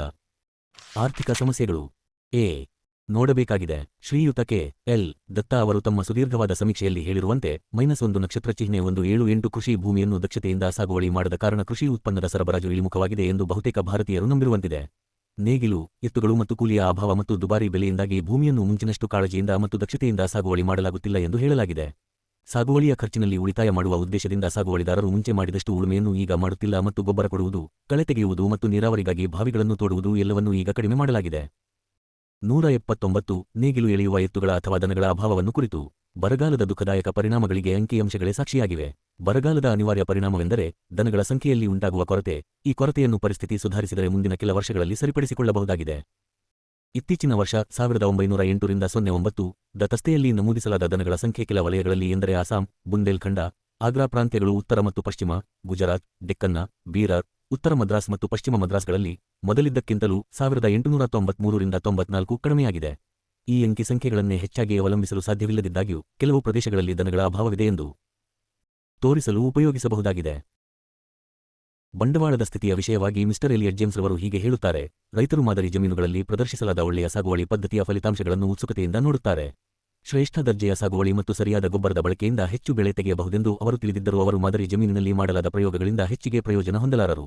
ಬಂಡವಾಳ ಅವರ ಅತ್ಯಂತ ಹೆಚ್ಚಿನ ಅವಶ್ಯಕತೆಯಾಗಿದೆ. ತನ್ನ ಕೃಷಿ ಸಾಮಗ್ರಿ ಪ್ರಾಚೀನವಾಗಿದ್ದು ಅದರ ಕ್ಷಮತೆ ಕಡಿಮೆಯಾಗಿದೆ ಎಂದು ಮತ್ತು ಅದರ ಸ್ಥಾನದಲ್ಲಿ ಇನ್ನೂ ಒಳ್ಳೆಯ ಸಾಮಗ್ರಿಗಳನ್ನು ಉಪಯೋಗಿಸುವುದು ಸಾಧ್ಯವಿಲ್ಲವೆಂಬ ಅಂಶ ರೈತನಿಗೆ ಗೊತ್ತಿದೆ ಎಂದು ಇವೇ ಗ್ರಂಥಕರ್ತರು ಹೇಳುತ್ತಾರೆ. ಶ್ರೇಷ್ಠ ದರ್ಜೆಯ ದನಗಳು, ಶ್ರೇಷ್ಠ ದರ್ಜೆಯ ಸಲಕರಣೆಗಳು ಹಣದ ಅಭಾವದಿಂದ ಅವನಿಗೆ ಬಹುದುಬಾರಿ ಎನಿಸುತ್ತವೆ. ಬರೋಡಾ ರಾಜ್ಯದ ಬಗ್ಗೆಯೂ ಕೂಡ ಇದೇ ರೀತಿಯ ಸಂಗತಿಗಳನ್ನು ಇನ್ನೊಂದು ಸಂದರ್ಭದಲ್ಲಿ ವಾಣಿಜ್ಯ ಮತ್ತು ಕೈಗಾರಿಕೆ ನಿರ್ದೇಶಕರಾಗಿದ್ದ ಶ್ರೀಯುತ ಎಫ್. ಬಿ. ನಾನಾವತಿಯವರು ಸಂಗ್ರಹಿಸಿದ್ದಾರೆ. 21 report on the entry into the price in India ಸಂಪುಟ -1 ಪುಟಗಳು 666722 ಇಂಡಿಯನ್ ಇಂಡಸ್ಟ್ರೀಸ್ ಪುಟ 6 ಡಾ. ಬಾಬಾಸಾಹೇಬ್ ಅಂಬೇಡ್ಕರ್ ಅವರ ಬರೆಹಗಳು ಭಾಷಣಗಳು ಸಂಪುಟ -1. ದುರದೃಷ್ಟವೆಂದರೆ ಅವರು ತಾವೇ ಸದಸ್ಯರಾಗಿದ್ದು ರಾಜ್ಯದಲ್ಲಿ ಹಿಡುವಳಿಗಳ ಕ್ರೋಢೀಕರಣಕ್ಕಾಗಿ ನೇಮಿಸಲ್ಪಟ್ಟಿದ್ದ ಬರೋಡಾ ಸಮಿತಿಯ ತೀರ್ಮಾನಗಳ ಮೇಲೆ ಈ ಸತ್ಯಸಂಗತಿಗಳು ಪ್ರಭಾವ ಬೀರುವಂತೆ ಮಾಡಲಿಲ್ಲ. ಬಹುಶಃ ಅವು ಒಂದು ಹಿಡುವಳಿಯ ಗಾತ್ರಕ್ಕೂ ಮತ್ತು ಉತ್ಪಾದನೆಯ ಸಾಧನೆಗಳಿಗೂ ಯಾವ ಸಂಬಂಧವೂ ಇಲ್ಲ ಎಂದು ತಿಳಿದುದೇ ಅದಕ್ಕೆ ಕಾರಣವಾಗಿರಬೇಕು. ಅವರು ವ್ಯಥೆಪಡುತ್ತಾ ಹೀಗೆ ಹೇಳಿದ್ದಾರೆ: ರೈತರು ಸಾಕಷ್ಟು ಜಾನುವಾರುಗಳನ್ನು ಹೊಂದಿಲ್ಲ. ಇಂದು 1913 ಅವರಿಗೆ ಜಮೀನುಗಳಲ್ಲಿ ಬಳಸಲು 34,901 ಜಾನುವಾರುಗಳಿವೆ. ಎಂದರೆ ಪ್ರತಿ 36 ಬೀಘಾ ಜಮೀನಿಗೆ ಒಂದು ಜೊತೆ ಜಾನುವಾರು ಇದ್ದಂತಾಯಿತು. ಸರಾಸು ಒಂದು ಜೊತೆ ಒಳ್ಳೆಯ ಎತ್ತುಗಳು 25 ಬೀಘಾ ಜಮೀನನ್ನು ಸಾಗುವಳಿ ಮಾಡಬಲ್ಲವು. ಆದರೆ ಈಗಿರುವ ತಳಿ ಬಹಳ ಕೃಶವಾಗಿದ್ದು ಒಂದು ಜೊತೆ ಹೆಚ್ಚೆಂದರೆ 20 ಬೀಘಾಗಳನ್ನು ಉಳಬಹುದು. ಈಗಿನ ವಾಸ್ತವಿಕ ಸರಾಸರಿ 36 ಬೀಘಾಗಳಷ್ಟಾಗುತ್ತದೆ. ಇಂತಹ ಪರಿಸ್ಥಿತಿಯಲ್ಲಿ ಅವುಗಳಿಗೆ ಆಳವಾಗಿ ಉಳುಮೆ ಮಾಡಲಾಗಲಿಕ್ಕಿಲ್ಲ. ಅದು ಮೇಲೆ ಮೇಲೆ ಕೆದರಿದಂತಾಗಬಹುದು. ಚಿಕ್ಕ ಸಾಗುವಳಿದಾರರಿಗೆ ಎತ್ತುಗಳೇ ಇರಲಿಕ್ಕಿಲ್ಲ. ಇದ್ದರೂ ಅವರ ಕಡೆ ಒಂದೇ ಎತ್ತು ಇರಬಹುದು. ಅವರು ತಮ್ಮಂತಹ ಪರಿಸ್ಥಿತಿಯಲ್ಲಿರುವ ಸ್ನೇಹಿತರ ಸಹಾಯದಿಂದ ತಮ್ಮ ಭೂಮಿಯ ಸಾಗುವಳಿ ಮಾಡುತ್ತಿರಬಹುದು. ಸಾಗುವಳಿಯ ಉಪಕರಣಗಳ ವಿಷಯದಲ್ಲಿ ಹೇಳುವುದಾದರೆ ಈ ರಾಜ್ಯ ಬರೋಡಾದಲ್ಲಿ 1,54,364 ನೇಗಿಲುಗಳಿವೆ. ಎಂದರೆ ಇಬ್ಬರು ಖಾತೆದಾರರಿಗೆ ಒಂದು ನೇಗಿಲು ಇದ್ದಂತಾಯಿತು. ಸಾಗುವಳಿದಾರರ ಮತ್ತು ಗೇಣಿದಾರರ ಸಂಖ್ಯೆ 3 ಲಕ್ಷಕ್ಕಿಂತಲೂ ಹೆಚ್ಚಾಗಿದೆ ಎಂಬುದನ್ನು ಇಲ್ಲಿ ತಿಳಿದುಕೊಳ್ಳಬೇಕು. ಇವರಲ್ಲಿ ಪ್ರತಿಯೊಬ್ಬನಿಗೂ ಸಲಕರಣೆಗಳು ಬೇಕು. ಆದ್ದರಿಂದ ಸರಾಸರಿಯು ಮೇಲೆ ಹೇಳಿದುದಕ್ಕಿಂತಲೂ ಕಡಿಮೆಯೇ ಇರಬೇಕು. ಈ ಕೆಳಗಿನ ತಕ್ಕೆಯಲ್ಲಿ ತೋರಿಸಿರುವಂತೆ ರಾಜ್ಯದಲ್ಲಿ ಕೃಷಿ ಉತ್ಪಾದನೆಯ ಸಲಕರಣೆಗಳು 1898 ರಿಂದ ಈಚೆಗೆ ಸಾಕಷ್ಟು ಕಡಿಮೆಯಾಗಿವೆ. ವರ್ಷ ನೇಗಿಲು ಬಂಡಿಗಳು, ಉಳುವ ಜಾನುವಾರುಗಳು, ಇತರ ಗೃಹಕೃತ್ಯದ ಸಲಕರಣೆಗಳು 1898 1,7598 1910 2 51,664 68,946 ಬೆಳಗಿನ ಜಾವ 4 ಗಂಟೆ 15 ನಿಮಿಷ .08 ಮಧ್ಯರಾತ್ರಿ 2 ಗಂಟೆ 39 ನಿಮಿಷ .000 81.20.80.82 81.0 FYOL. ಪರಿಸ್ಥಿತಿ ಹೀಗಿರುವಾಗ ವಿಸ್ತರಿಸಲಾದ ಹಿಡುವಳಿಗಳಿಗೆ ಈಗ ಉಪಯೋಗದಲ್ಲಿರುವ ಸಲಕರಣೆಗಳು ಸಾಕಾಗುವುದಿಲ್ಲವೆಂದು, ಅಲ್ಲದೆ ಚಿಕ್ಕದಾಗಿರುವ ಈಗಿನ ಹಿಡುವಳಿಗಳೇ ಭೂಮಿಯನ್ನು ಬಿಟ್ಟರೆ ಲಭ್ಯವಿರುವ ಉತ್ಪಾದನೆಯ ಇತರ ಸಲಕರಣೆಗಳಿಗೆ ದೊಡ್ಡವಾಗಿವೆ ಎಂದು ಹೇಳುವುದು ಹೆಚ್ಚು ಸೂಕ್ತವಲ್ಲವೇ? ನಮ್ಮ ಸಿದ್ಧಾಂತದ ಪ್ರಕಾರ ಅರ್ಥೈಸಲಾದ ಇಂತಹ ಸತ್ಯಸಂಗತಿಗಳ ಹಿನ್ನೆಲೆಯಲ್ಲಿ ಸದ್ಯದ ಹಿಡುವಳಿಗಳು ಅವು ಅತಿ ಚಿಕ್ಕವಾಗಿವೆ ಎಂಬ ಕಾರಣಕ್ಕಾಗಿ ಅಲ್ಲ, ಆದರೆ ಅವು ಅತಿ ದೊಡ್ಡವಾದವುಗಳಾಗಿವೆ ಎಂಬ ಕಾರಣಕ್ಕಾಗಿ ಅವು ಲಾಭದಾಯಕವಾಗಿಲ್ಲವೆಂಬ ತೀರ್ಮಾನಕ್ಕೆ ನಾವು ಬರಬೇಕಾಗುತ್ತದೆ. ಸದ್ಯದ ಹಿಡುವಳಿಗಳನ್ನು ನಾವು ಮಾಡಿದ ಲಾಭದಾಯಕ ಪದದ ಅರ್ಥದಲ್ಲಿ ಲಾಭದಾಯಕವಾಗುವಂತೆ ಮಾಡಲು ಅವುಗಳ ಗಾತ್ರದಲ್ಲಿ ಕಡಿಮೆ ಮಾಡಬೇಕೆಂದು ವಾದಿಸೋಣವೇ? ಬೇಸರಗೊಳ್ಳದ ವಾಚಕರು. ಆರ್ಥಿಕ ಸಮಸ್ಯೆಗಳು 8822 ತೀರ್ಮಾನ. ಇದೇ ಏಕೈಕ ತಾರ್ಕಿಕ ಮತ್ತು ಅನಿವಾರ್ಯ ತೀರ್ಮಾನವೆಂದು ತಿಳಿದುಕೊಳ್ಳಬಹುದು. ಆದರೆ ಈ ತೀರ್ಮಾನ ದೇಶದಲ್ಲಿರುವ ಪ್ರಮುಖ ಅಭಿಪ್ರಾಯಕ್ಕೆ ವಿರುದ್ಧವಾಗಿದೆ. ವಿರುದ್ಧವಾಗಿರುವುದೇನೋ ನಿಸ್ಸಂಶಯ, ಆದರೆ ಅದು ಯಾವ ರೀತಿಯಲ್ಲಿಯೂ ಅನಿವಾರ್ಯವಲ್ಲ. ಏಕೆಂದರೆ ನಮ್ಮ ಮೂಲಾಧಾರ ವಿಚಾರಗಳಿಂದ ನಾವು ಅತ್ಯಂತ ತರ್ಕಬದ್ಧವಾಗಿ ಮತ್ತು ಹೆಚ್ಚು ಸಮರ್ಥವಾಗಿ ಕೃಷಿ ಸಲಕರಣೆಗಳು ಮತ್ತು ಸಾಧನೆಗಳನ್ನು ಹೆಚ್ಚಿಸುವಂತೆ ಮತ್ತು ಇದರ ಕಾರಣದಿಂದಾಗಿ ಲಾಭದಾಯಕವೂ ಆಗುವಂತಹ ಹಿಡುವಳಿಗಳ ವಿಸ್ತರಣೆ ಅವಶ್ಯಕ ಎಂದು ವಾದ ಮಾಡಬಹುದು. ತತ್ಪರಿಣಾಮವಾಗಿ ಭಾರತದಲ್ಲಿ ಕೃಷಿ ಕೃಶವಾಗುತ್ತಿರುವುದಕ್ಕೆ ಪರಿಹಾರ ಹಿಡುವಳಿಗಳ ವಿಸ್ತರಣೆಯ ವಿಷಯದಲ್ಲಿಲ್ಲ, ಆದರೆ ಅದರ ಪರಿಹಾರ ಹೆಚ್ಚಿನ ಬಂಡವಾಳ ಮತ್ತು ಮೂಲ ಸರಕುಗಳ ಹೆಚ್ಚಳದಲ್ಲಿದೆ. ಉಳಿತಾಯದಿಂದ ಬಂಡವಾಳ ಉತ್ಪನ್ನವಾಗುತ್ತದೆ ಮತ್ತು ಎಲ್ಲಿ ಹೆಚ್ಚುವರಿ ಇದೆಯೋ ಅಲ್ಲಿ ಉಳಿತಾಯ ಸಾಧ್ಯ ಎಂಬುದು ಎಲ್ಲರಿಗೂ ಗೊತ್ತಿರುವ ಸಂಪತ್ತಿನ ಉತ್ಪತ್ತಿಯ ಅರ್ಥಶಾಸ್ತ್ರದ ತತ್ವವಾಗಿದೆ. ನಮ್ಮ ಜನತೆಯ ಮೂಲಾಧಾರವಾದ ಕೃಷಿಯಿಂದ ನಮಗೇನಾದರೂ ಹೆಚ್ಚುವರಿ ಉತ್ಪನ್ನವಿದೆಯೇ? ಈ ಪ್ರಶ್ನೆಗೆ ಇಲ್ಲ ಎಂದೇ ಒಮ್ಮತದಿಂದ ಒಪ್ಪಿಕೊಳ್ಳುತ್ತೇವೆ. ಹಿಡುವಳಿಗಳ ವಿಸ್ತರಣೆ ಮತ್ತು ಕ್ರೋಢೀಕರಣದ ಮೂಲಕ ಕೊರತೆಯ ಆರ್ಥಿಕ ಪರಿಸ್ಥಿತಿಯನ್ನು ಹೆಚ್ಚುವರಿ ವ್ಯವಸ್ಥೆಯನ್ನಾಗಿ ಪರಿವರ್ತಿಸುವ ಪರಿಹಾರವನ್ನು ಒಪ್ಪಿಕೊಳ್ಳುತ್ತೇವೆ. ನಾವು ಒಪ್ಪದೇ ಇರುವ ಅಂಶವೆಂದರೆ ಈ ಉದ್ದೇಶವನ್ನು ಸಾಧಿಸಲು ಅನುಸರಿಸುವ ವಿಧಾನ.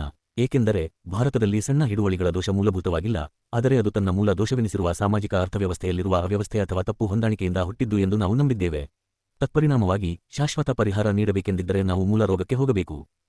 ಆದರೆ ಹಾಗೆ ಮಾಡುವ ಮೊದಲು ನಾವು ದೋಷಯುತ ಸಾಮಾಜಿಕ ಅರ್ಥವ್ಯವಸ್ಥೆಯಿಂದ ಹೇಗೆ ಬಳಲುತ್ತಿದ್ದೇವೆ ಎಂಬುದನ್ನು ತಿಳಿದುಕೊಳ್ಳಬೇಕಾಗಿದೆ.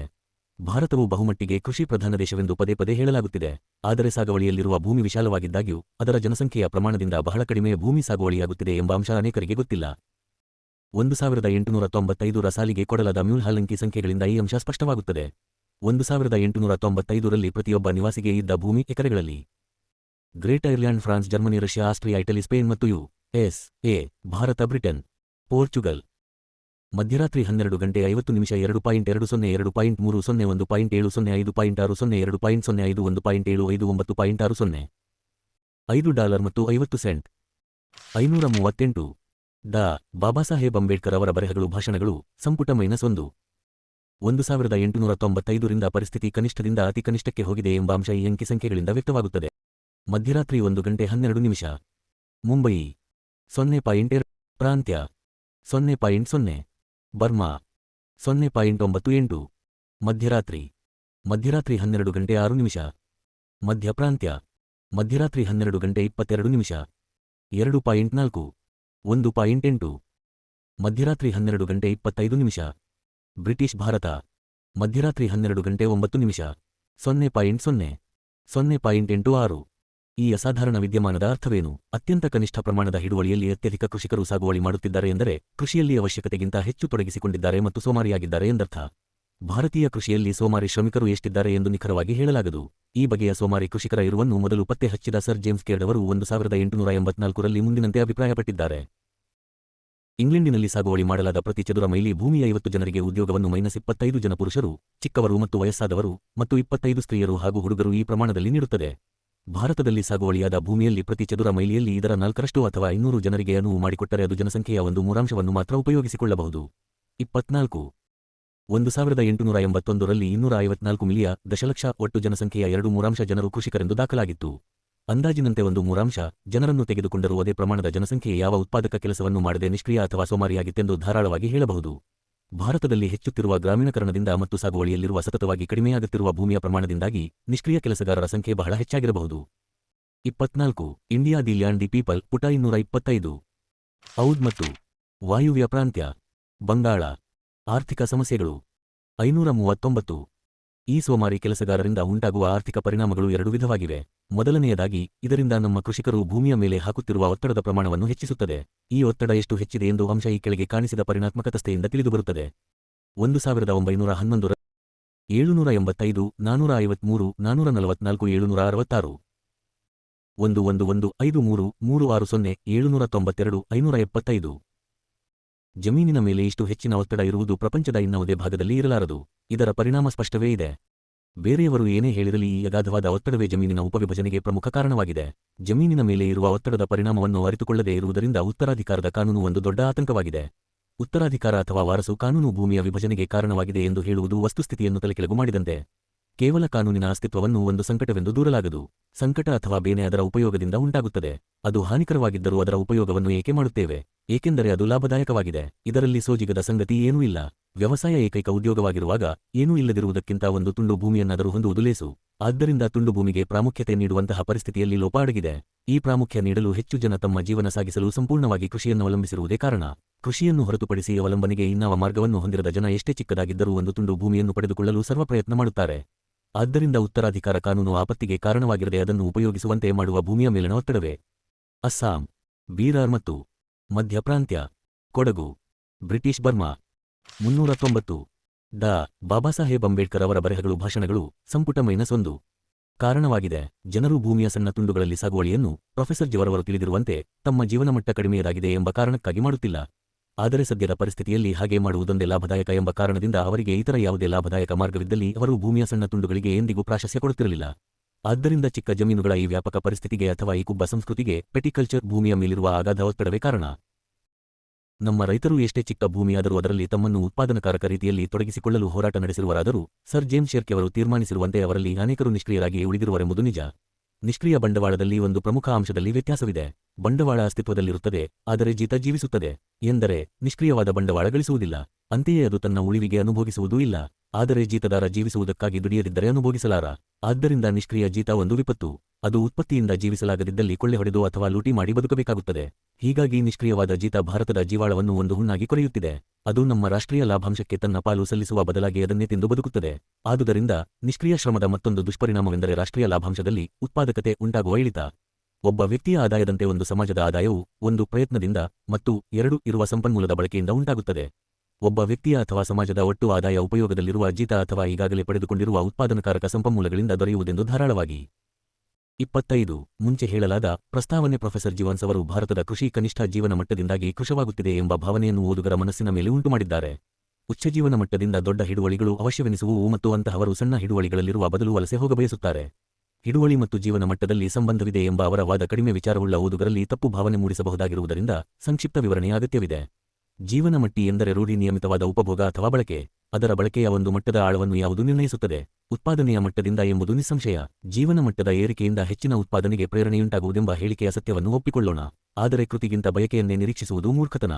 ಪ್ರವಾಸ ಅಥವಾ ಶಿಕ್ಷಣದಿಂದ ಉಂಟಾದ ಪ್ರತ್ಯಕ್ಷ ಉತ್ಪನ್ನ ಮಾತ್ರ ಮಟ್ಟದಲ್ಲಿ ಏರಿಕೆಗೊಳಿಸಬಹುದೇ ಹೊರತು ಬಯಕೆಯಲ್ಲ. ಹೆಚ್ಚುವರಿ ಉತ್ಪಾದನೆಯ ಅವಕಾಶ ಉಚ್ಚ ಜೀವನ ಮಟ್ಟಕ್ಕೆ ದಾರಿಯಾಗುವುದರಿಂದ ಸಣ್ಣ ಹಿಡುವಳಿಗಳನ್ನು ಬಯಸಲಾಗುವುದಿಲ್ಲ ಎಂದು ಪ್ರೊ. ಜಿವಾನ್ಸ್ರವರ ಅರ್ಥವಾದರೆ ನಾವು ಅವರೊಡನೆ ಸಮ್ಮತಿಸೋಣ. 6 ಜೀವನ ಮಟ್ಟದ ಪ್ರಶ್ನೆಯನ್ನು ಕೈಬಿಟ್ಟು ಹೆಚ್ಚಿನ ಉತ್ಪಾದನೆಗೆ ಒತ್ತು ಕೊಟ್ಟರೆ ಅವರ ವಾದ ಹೆಚ್ಚು ಅರ್ಥಪೂರ್ಣವಾಗುತ್ತಿತ್ತು. ಆದರೆ ಅದನ್ನು ತಲೆ ಕೆಳಗೆ ಮಾಡುವುದು ಸರಿಯಲ್ಲ, ಏಕೆಂದರೆ ಆಗ ಉತ್ಪಾದನೆಗೆ ಇಲ್ಲವೇ ಲೂಟಿಗೆ ಕಾರಣವಾಗುವುದು. ಉತ್ಪಾದನೆಯ ಹೆಚ್ಚಳದ ಬಗ್ಗೆ ಹೇಳಿದ ಜೀವನ ಮಟ್ಟದ ಏರಿಕೆಯ ಬಗ್ಗೆ ಮಾತನಾಡುವುದು ತುಂಟತನವಲ್ಲದಿದ್ದರೂ ಶ್ರದ್ಧಾಪೂರ್ವಕ ಬಯಕೆ ಎನಿಸುವುದು. ಆರ್ಥಿಕ ಸಮಸ್ಯೆಗಳು ಹೇಳಬಹುದು.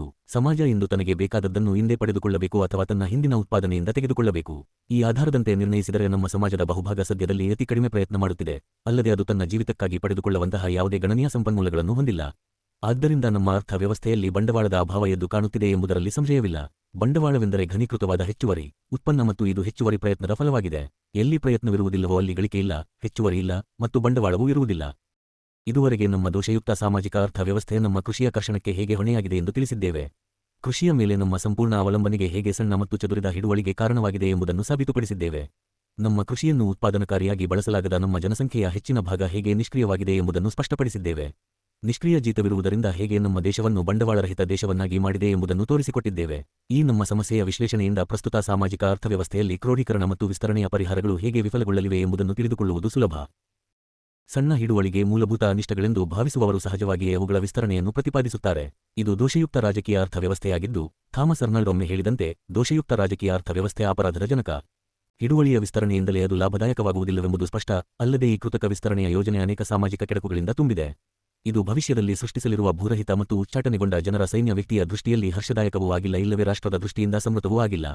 ಸದ್ಯದ ಹಿಡುವಳಿಗಳನ್ನು ವಿಸ್ತಾರಗೊಳಿಸಿ ಅವು ಲಾಭದಾಯಕವಾಗುವಂತೆ ಮಾಡಲು ಸಾಕಷ್ಟು ಬಂಡವಾಳ ಮತ್ತು ಮೂಲ ಸರಕುಗಳನ್ನು ಒದಗಿಸಿದಾಗ್ಯೂ ನಾವು ಸರಿಯಾದ ಪರಿಹಾರವನ್ನು ಒದಗಿಸಿದಂತೆ ಆಗುವುದಿಲ್ಲ.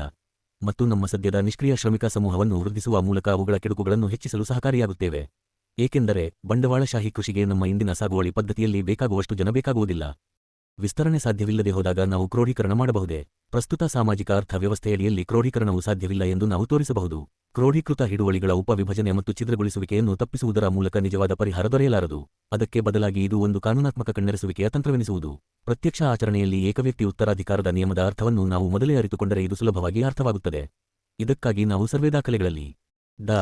ಬಾಬಾಸಾಹೇಬ್ ಅಂಬೇಡ್ಕರ್ ಅವರ ಬರೆಹಗಳು, ಭಾಷಣಗಳು, ಸಂಪುಟ -1 ಅದರಿಂದಾಗುವ ಬದಲಾವಣೆಗಳನ್ನು ಗಮನಿಸಬೇಕಾಗುತ್ತದೆ. ಮುಂಬಯಿಯ ಭೂಕಂದಾಯ ಸಂಹಿತೆಯ ಅಧ್ಯಾಯ -1 ವಿಭಾಗ 3 ಖಂಡ 5 ರ ಪ್ರಕಾರ ಸರ್ವೇ ನಂಬರು ಎಂದರೆ ಒಂದು ಭೂಮಿಯ ಭಾಗ, ಅದು ತರುವ ಗ್ರಾಮ, ಪಟ್ಟಣ ಅಥವಾ ನಗರದ ಸರ್ವೇ ದಾಖಲೆಗಳಲ್ಲಿ ಅದರ ವಿಸ್ತೀರ್ಣ ಮತ್ತು ಇತರ ವಿವರಗಳನ್ನು ಪ್ರತ್ಯೇಕವಾಗಿ ಒಂದು ಸೂಚಕ ಸಂಖ್ಯೆಯಡಿಯಲ್ಲಿ ದಾಖಲು ಮಾಡಲಾಗಿರುತ್ತದೆ ಮತ್ತು ಅದರಲ್ಲಿ ಸರ್ವೇ ನಂಬರಿನ ಮಾನ್ಯ ಮಾಡಲ್ಪಟ್ಟ ಹಿಸ್ಸೆ ಅಥವಾ ಪಾಲು ಸೇರಿರುತ್ತದೆ.